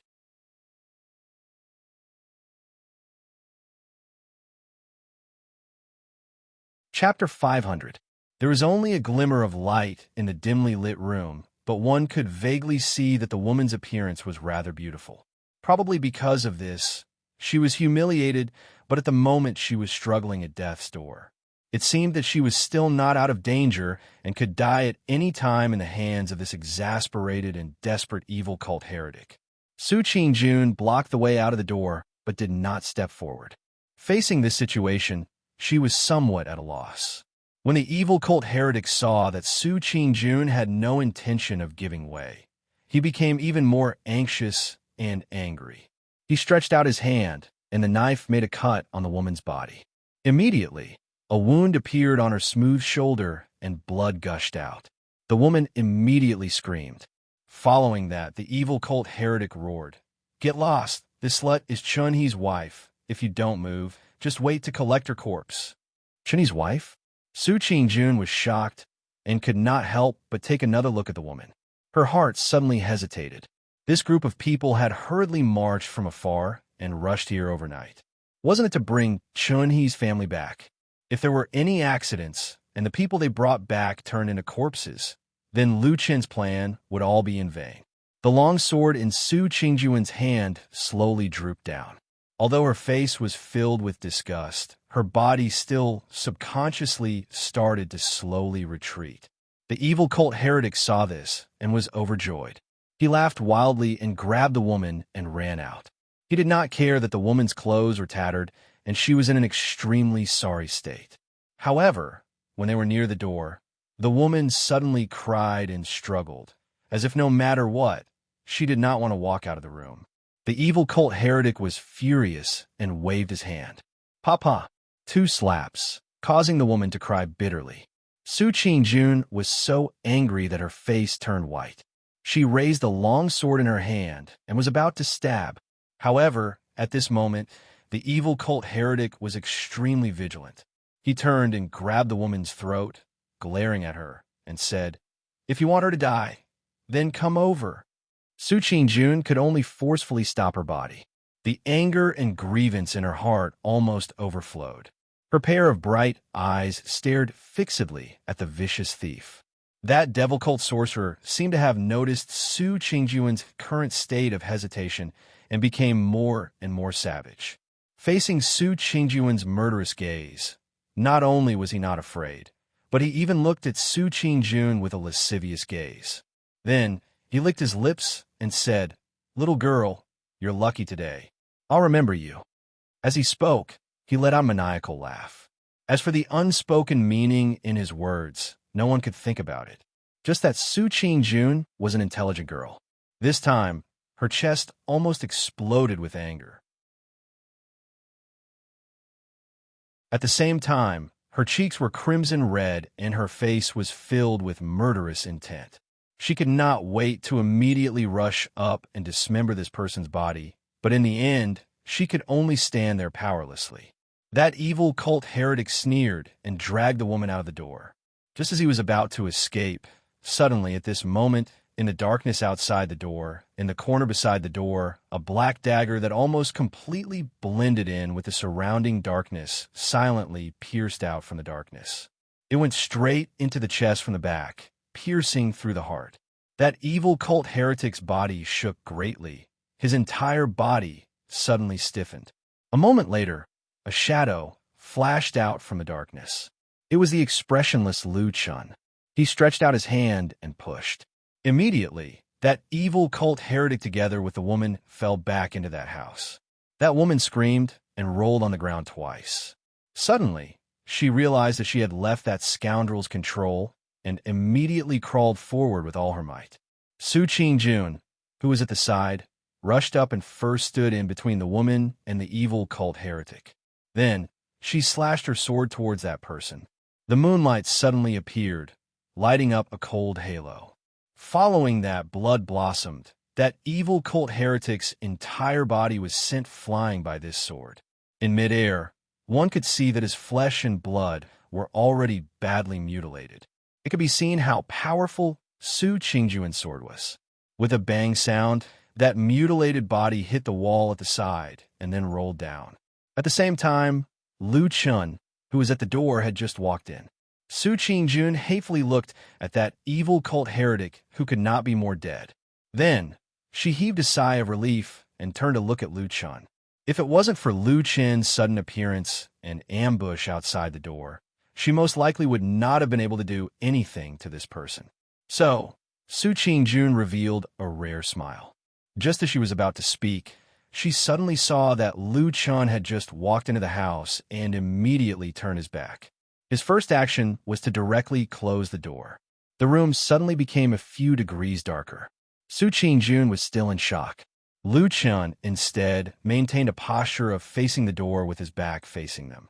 He opened his mouth and said, "Lady, please wait."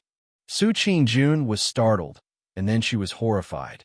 She quickly turned around and saw that the woman was hiding beside the bed, holding a pair of scissors that she'd taken out of nowhere. The scissors were aimed at her throat, and it seemed as if she was about to stab it in. "Don't be like this," Su Qingjun cried out. That woman's face was filled with despair and pain. Tears flowed down her face, and she said with a trembling voice, I don't want to live anymore. But there are still my 2 children in the cellar in the backyard. I beg you to save them. Send them to their father's side. Even if I, Lady Chun, suddenly, Lu Chun, who had been standing motionlessly by the door with his back facing them, suddenly opened his mouth and directly interrupted her mournful words. He said in a deep voice, "Please listen to me. I am Lu Chun. This lady is called Su Qingjun. Both of us are disciples of the Kunlun party. We came here today to rescue you and meet Chen He." Speaking until here, he paused for a moment and then said in a calm tone, "Tonight, we passed by this house and found two evil cult demons. We killed them. Then we found Lady hiding in a neighboring room and went to the cellar together to rescue the children. This is what happened." The two women in the room were silent for a moment. Their faces showed surprise. Lu Chun then turned to look at Su Qingjun and said, "Qingjun, is it like this?" Su Qingjun took a deep breath and nodded heavily. Then she looked at the woman with sympathy and said, "That's right. If others ask, I will also say the same. And I will never mention what happened tonight again." The woman was stunned at first. Then her body trembled and her breathing became rapid. Tears kept flowing. Gradually, the scissors in her hand slowly drooped down. Su Qingjun breathed a sigh of relief and looked at her with some relief. Suddenly, she heard Lu Chen's voice again. "Qingjun, help find a new set of clothes for the woman to change into." Su Qingjun suddenly came to her senses and quickly walked over to support the woman. The woman grabbed her hand and nodded again and again. It seemed that she didn't know what to say, but also seemed to be a bit frightened and doubtful. Su Qingjun comforted her in a low voice and then let her find another set of clothes in the room to change into. In this dark night, she and Lu Chun were willing and trying hard to cover up such a secret. But at this time, suddenly, there was a burst of footsteps in the corridor outside the door. A moment later, a voice sounded. It was he. He stopped in front of the door and knocked on it, saying, "Lu Chun, junior sister Su, I think I heard some commotion over here. Did something happen?" The room was silent for a moment. The woman's face suddenly revealed a nervous and frightened expression.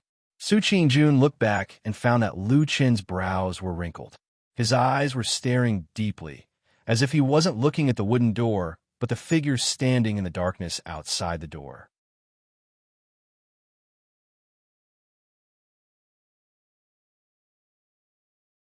Chapter 501. Su Qingjun was also anxious, looked at Lu Chun, and was about to speak when Lu Chen's clear voice said, "He Shi Xiang. There are two evil faction heretics hiding in a house. Shiji Su and I discovered them, and after a fierce battle, we have eliminated them." He's figure was faintly reflected in the window. After hearing Lu Chen's words, he still stood outside and did not move. After a while, he said, "I see. Do you need me to come in and help?" That woman used her hand to cover her chest. Her face was full of pleading, and she shook her head desperately. Su Qingjun walked over and blocked in front of her, gently patted her body to comfort her. At the same time, her eyes glanced at Lu Chun. Lu Chun seemed to feel her eyes behind him, nodded slightly, and very calmly said to the door, "Thank you, He Shi Xiang. Everything is fine here. Shiji Su and I will search again. We will come out later. We don't need to trouble you." He stood outside and was silent for a while, then said, "That's good." After speaking, he walked forward and disappeared outside the window. It was quiet in the house. Outside the house, the sound of footsteps gradually fading away, mixed with some intense fighting and cursing sound from further away. It should be the fight between those fleeing evil sect demons who were intercepted by the Fuyun Division's men. But to the three people here, it seemed to be very far away right now. When the footsteps finally disappeared, that woman's expression relaxed, but she staggered and almost fell to the ground. Su Qingjun quickly hugged her, softly comforted her, and then turned to speak to Lu Chun, but Lu Chun suddenly turned his head, put his hand on his mouth, and made a keep quiet gesture. Su Qingjun was startled. Lu Chun slowly walked over. At the same time, he said in a clear voice, "Shiji Su, these two evil faction heretics' bodies, how do you think we should deal with them?" Su Qingjun was intelligent. Her eyes looked outside the door and had already understood. After a moment, she carried that woman and walked inside, calmly said, "You do as you see fit. I will look around again." While they were talking, their hands did not stop, Lu Chun dragged the two dead evil faction heretics together. Su Qingjun covered the woman and let her change into the clothes she had just taken out. After the woman changed her clothes, Lu Chun nodded to the two of them and walked over to open the door. He then dragged the two corpses out and threw them into the courtyard. At the same time, his eyes calmly looked around, saw that the huge house was in a mess. There were shadows moving everywhere, but overall, it seemed that their side had the upper hand. Those evil faction heretics who bullied women, children, old and young might be extremely vicious, but if they really met the elite good faction masters, with the evil faction's current weakness, they were basically powerless to resist. In a shadowy corner far away, he looked at Lu Chun for a while, and then looked at the two corpses that he had thrown into the courtyard. After a moment of silence, expressionlessly retreated and soon disappeared into the darkness. And Lu Chun, who was at the door, waited for a while, seemed to sense something, then made a gesture to the house behind him. Su Qingjun then led that woman out. Lu Chun very directly said, "Lead us to save your child." That woman nodded heavily and quickly led them to the backyard. In the dark night, her clothes fluttered, plain and peaceful, covering her injuries and also covering the ugly truth not long ago. This night quickly quietened down. The night deepened, and the chaos in the house also calmed down. This time the evil faction sent as many as 18 people. Obviously, they had the intention of exterminating the entire family, not letting a single Chun family member escape. But in the end, 9 died and 9 were injured. It could be said that they were completely wiped out. The Chun family side also suffered a lot of casualties. The maids and servants died the most. 3 or 4 of their relatives and friends also died. But the most important thing was Chun-Hee's wife and 2 children were spared from the calamity. This was because when the calamity suddenly happened, after those evil faction evil people rushed in during the night, Chun Foreign immediately hid the children in an extremely secluded cellar and instructed them not to make any noise or come out. The cellar had been built long ago. It was exceptionally secluded. Even a cultivator would find it hard to discover. But because of this, the underground space was very narrow, only enough to accommodate 1 person, barely able to fit 2 children. Lady Chun herself could not go any further. This kind of secluded and narrow cellar was almost useless on normal days, but Chun-Hee secretly built such a place in his own house, probably to guard against something. Lady Chun was humiliated, but managed to escape with her life in the end. Her luck was naturally good. But it was also because those 2 evil faction sorcerers forced her to reveal the whereabouts of the Chun family's 2 children while they were being tortured. Naturally, Lady Chun would rather die than reveal the truth, and persevered until Lu Chun and the rest arrived. After that, there was no need to stay in this small city for long. Everything could not be compared to the Immortal City where Zheng Xiameng's main hall was located. So after a few leaders discussed, Lu Chun very quickly made a decision. Everyone rushed back to the Immortal City overnight. The journey was long, and many of the Chun clan members were mortals without any cultivation. Fortunately, the people of the Fuyun Agency were very resourceful, and they actually managed to get a few carriages to send them on. Then, everyone left the small city together. In the middle of the night, where did they get these horse carriages and horses? Because of these horse carriages, the speed of returning was much slower than when they came, but no matter what, this time at least they had more or less completed their mission, so everyone was still relatively relaxed and happy. Lu Chun walked at the back of the group, probably to cover the back. As he walked, he found that Su Qingjun had unknowingly come to his side, walking with him. He smiled at her. She was silent, as if she did not want to smile, but in the end she still slightly pursed her lips, then softly said, "These evil faction villains really do all kinds of evil. They deserve to die." Lu Chun nodded, said, "So, if you meet them in the future, don't be lenient." Su Qingjun made a sound. After a moment of silence, said, "That, Lady Chin's matter, you handled it very well." After a pause, she said, "Much better than what I wanted to do at that time. This is indeed the best. Just that I don't understand. Why did you think of doing this at that time?" Lu Chun was silent for a while, said, "I have seen women who had this kind of experience. Once the news of their humiliation spread, very few of them could survive. After a moment, he added, most of them died by suicide. What killed was not only knives, axes, and weapons, but also the tongue and words. Su Qing-jun was silent. For a moment, she did not know what to say. Finally, she softly said, "This matter, let's never mention it again for the rest of our lives." Lu Chen frowned and walked forward. Su Qing-jun's countenance suddenly changed, grabbed Lu Chen's arm, stood where she was and stared at this man's eyes, her face revealing nervousness and solemnity.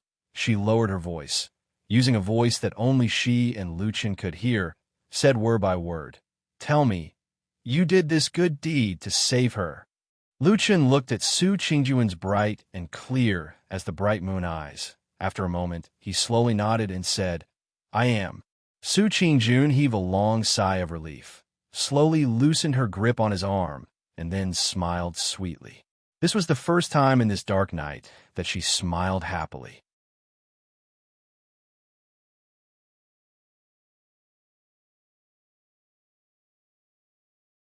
Chapter 502. There were no more accidents along the way. After daybreak, the group arrived at Immortal City and returned to Mount Tianlong. Mount Tianlong was where the headquarters of Zhengxiaming was located. It was a place that had been in operation for hundreds and thousands of years. Naturally, it was the safest place in the world. There was no need to worry about people from the devil cult jumping out to kill them. They walked all the way to the main hall of Kunlun. Fuyunji's people dispersed. The few leaders still had to report to Shuang. Su Qingjun and the other 3 people from Kunlun Party had also completed their task. After a few words of discussion with Lu Chen, they also left. Before leaving, Lu Chen also deliberately glanced at Su Qingjun. He saw that this woman's expression was gentle. She should be in a good mood. When they entered the main hall, they brought the remaining relatives and friends of the Chun family to meet Chun He. Naturally, it was a scene of sorrow and joy. This time, they did not save all of the Chen family. In fact, before they arrived, many people had died. However, the silver lining in the misfortune was that Madame Chun and their 2 children were saved. Then, they were escorted here safe and sound. Chun He and his wife and children hugged each other and cried. The scene was touching. Then, he looked at his relatives and friends. He found that a few of his closest relatives had passed away. Among them were his parents. At this time, he was angry and sad. He cried and bowed to the ground. Lu Chen watched from the side for a while. Then, he quietly left and walked to the main hall of Kunlun. There was already a jar of good wine in his hand. He leaned on the high doorsill and looked at the distant sky, drinking in big mouthfuls. Old Ma appeared outside the main hall. He walked all the way to the front. When he came near, he first glanced at the wine jar in Lu Chen's hand. Seeing that it was already half empty, he could not help but frown. He said to Lu Chen, "I say, you've been drinking more and more recently. Too much wine is bad for your body." Lu Chen smiled and said, "What kind of body do we cultivators have? Why would we be afraid of wine harming our body? Only ordinary mortals will be bothered by this. It's not a big deal." Old Ma thought about it and found it to be true. Over the years, he had rarely heard of a cultivator's body being damaged because of alcohol addiction. However, he still said, "Even so, getting drunk can indeed confuse one's mind, and it is somewhat detrimental to cultivation. You shouldn't indulge in it." Lu Chen laughed and patted Old Ma's shoulder. "We've been drinking for more than 10 years since we were in Qingshitang village. When did anything happen? Don't worry." "Yes." Old Ma nodded and stopped talking about it. Then, he turned to look at the depths of the hall and said, "How's it going inside?" Lu Chen hugged the wine jar and sat down on the threshold.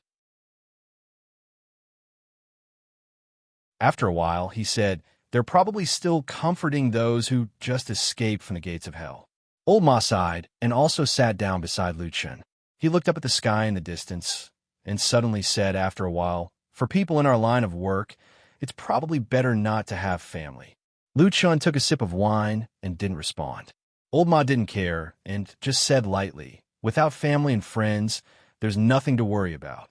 They won't give others a handle on them, and they won't be overcautious when doing things. Otherwise, even the toughest man will be played by others." Lu Chen smiled and said, "You're right. But is the kind of life you're talking about still a human life?" Old Ma was silent for a while and said, "Whether it's a human life or not, haven't you lived it for decades?" Lu Chen was stunned for a while and then laughed. He stood up and stretched, and suddenly stretched his foot to kick Old Ma. Old Ma smiled and stepped aside. Lu Chen shook his head. His face was calm, but his eyes were deep and no one could see any emotion in them. Old Ma stood with him for a while and then said, "I'll go back and have a look. Now that I've brought his family here, it's time to start doing something big." Lu Chen nodded, but when Old Ma took a few steps, he suddenly called out to him, "Old Ma." "Yes." Old Ma looked back at him. Lu Chen looked at him and said in a very calm tone, "When you were talking about living alone, you only said you to me, and not we as you often said when you were suffering in the village a few years ago." He looked at Old Ma with a faint smile and said, "Do you mean that you're different from me? Do you have any relatives or family?" Old Ma's face changed slightly, and then he laughed and scolded, "Bullsh asterisk T. I've been a bachelor all my life, and it's all because of you." After saying that, he even spat and then walked away. Lu Chen smiled as he watched Old Ma's receding figure. After Old Ma's figure gradually disappeared, the smile on Lu Chen's face slowly disappeared. It became a little cold, with a hint of bitterness. He turned around and looked at the sky outside the main hall. The bright sky sprinkled on his body, and it seemed to make Lu Chen feel a little uncomfortable, and he slightly narrowed his eyes. He took a step back and stood behind the thick door of the main hall. There was a shadow on the other side, blocking the light, and his expression seemed to be a little relaxed. Then he thought for a while, picked up the wine jar, and took a big gulp of wine. Then he muttered to himself, "The person who is hated by gods and devils, I'm talking about you. If one stayed in the dark for too long, he would not be used to the light in the day. Or perhaps he had long been used to the loneliness in the shadow, if he had never seen the warmth in the light. Like a lonely child who craved that warmth too much, he would subconsciously ask for it, to pursue it, and then forget the shadow behind him. He would unknowingly devour others. When dusk fell again, Chun-Hee, who looked a little tired, followed Old Ma out. They walked all the way to the front of the Kunlun main hall and found that Lu Chen did not seem to have the elegance of a perfected lord successor at the moment. Instead, he sat directly on the ground behind the door, in the somewhat dim shadow, quietly sitting. Beside him, there were two empty wine jars. Chun-Hee was stunned for a moment, and Old Ma frowned, a little worried. However, the next moment, when Lu Chen looked up at them, his unusually bright and sharp eyes still made their hearts tremble. After a moment, Chun-Hee was the first to react. He took a step forward, bowed to Lu Chen, and said solemnly, "Thank you, young Master Lu, for saving my family, allowing them to escape from disaster. I dare not express my gratitude, but if there is any need in the future, I, Chun-Hee, will definitely serve you with my life." Lu Chen stood up, held him up, patted him on the shoulder, and sighed again. "Speaking of which, I also feel a little guilty. There are still a few relatives and friends in your residence that I did not manage to save. I am sorry." Chun-Hee's eyes were slightly red, and he shook his head. "Young master, don't worry. This is God's will. I'm already satisfied to be able to save my wife and my two children. As for the rest," he gritted his teeth and said hatefully, "I will repay you in the future." Life was like turning the pages of a book, and the changes were too fast. Lu Chen lightly muttered in his heart, then asked, "How are your wife and the two young masters now?" Chun-Hee said, "They have been on the road for a whole night, and they are too frightened, so they are now asleep. However, my wife has mentioned young master to me several times before, only praising young master's righteousness. You saved my family from a life and death crisis, and you are the Chun family's great benefactor. She also urged me to serve young master and avenge my family." Lu Chen was silent for a moment, then nodded and said, "Your wife is really a reasonable person."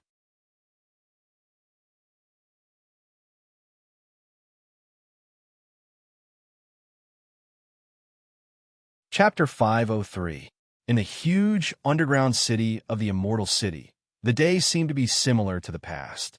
Many cultivators in the starry hall of Xingxianming were busy setting up. From afar, they looked like diligent ants, receiving orders and concentrating on completing their mission. The runes and talismans that were gradually taking shape from nothing seemed to be forming a huge formation. However, no one knew what it would be used for in the end. The strange blood moon in the sky was still floating in the air, emitting a blood-red light. However, it would occasionally tremble violently. The red light trembled and swept across the huge space. Perfected Lord Tianlan came to the underground maze again. As expected, he found perfected Lord Guyu at the huge statue in the center of the city. After greeting him, perfected Lord Tianlan sat down and looked at the blood moon above him. I looked at it for a while. Why do I feel that the blood moon is a little unstable? Perfected Lord Guyu glanced at him and nodded. You're right. Perfected Lord Tianlan raised his brow and revealed a smile. Does that mean that the day is coming soon? True monarch, Guyu shook her head, and after a moment of silence, she said, This is really hard to say. The blood moon is a strange phenomenon of the heavens and earth. It has its own fiendish intent. It is hard to predict, and there are not many records of it in the ancient books. Even I am unable to calculate it right now. I can only ponder and probe here in hopes that I will be able to discover it a little earlier if there really is a change. As he spoke, he paused for a moment before continuing. The blood moon is indeed a little unstable these few days, and its movements are slowly increasing. From what I can see, it's probably going to enter the turbulent period before it truly changes. However, I'm not sure how long this period will be. Perfected Lord Tianlan nodded. That's what I should do. Anyway, it's been hard on you. We'll wait for this day to come. Guyu True Monarch suddenly laughed and said, From your tone, it seems like victory is already in your grasp. Although your cultivation is high and you're the strongest in the Immortal Alliance, you can't underestimate your enemy. Perfected Lord Tianlan chuckled.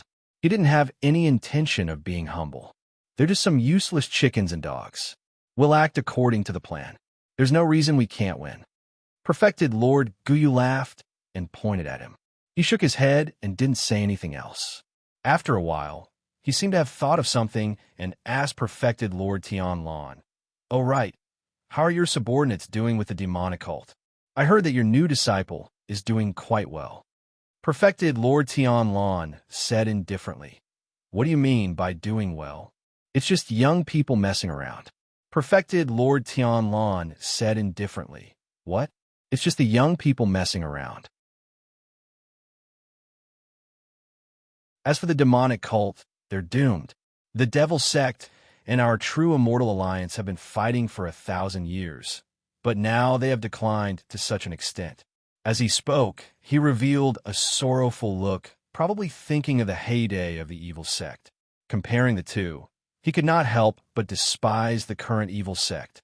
Perfected Lord Tianlan flicked his sleeves, got up, and walked away. At the same time, he said, He's just a clown, not worth mentioning. You, on the other hand, are very important. If there are any major changes, remember to inform me as soon as possible. True Lord Guyu looked at his back and said, Don't worry, I know what I'm doing. Seeing Perfected Lord Tianlan leave, Perfected Lord Guyu looked up at the blood moon in the sky and closed her eyes, looking like an old monk in meditation. However, in that strange blood-red light, his originally calm appearance seemed to have an extra hint of coldness and killing intent. In the great hall of Fuyunji, Shui Ying, Lu Chun, and Chun He sat in a quiet room. Aside from them, there was no one else. At this moment, Chun He's gaze swept across Shui Ying's enchanting, beautiful, yet dignified face. He sighed in his heart. The Floating Clouds Agency had been fighting against the devil cult for many years. As the leader of the Floating Clouds Agency, Shui Ying was naturally a great enemy of the devil cult. If there was an assassination list, this woman would at least be ranked in the top 3. The blood feud that once would turn hostile and fight to the death the moment they met was now sitting peacefully in this room. Even if they were not joking, it was clear that everyone's goal was the same. That was to get rid of the mysterious elder ghost of the demonic cult. The twists and turns of life were so strange that it was hard to predict. When Lu Chun turned his head to look at Chun, he suddenly came to his senses and realized that he had been lost in thought just now.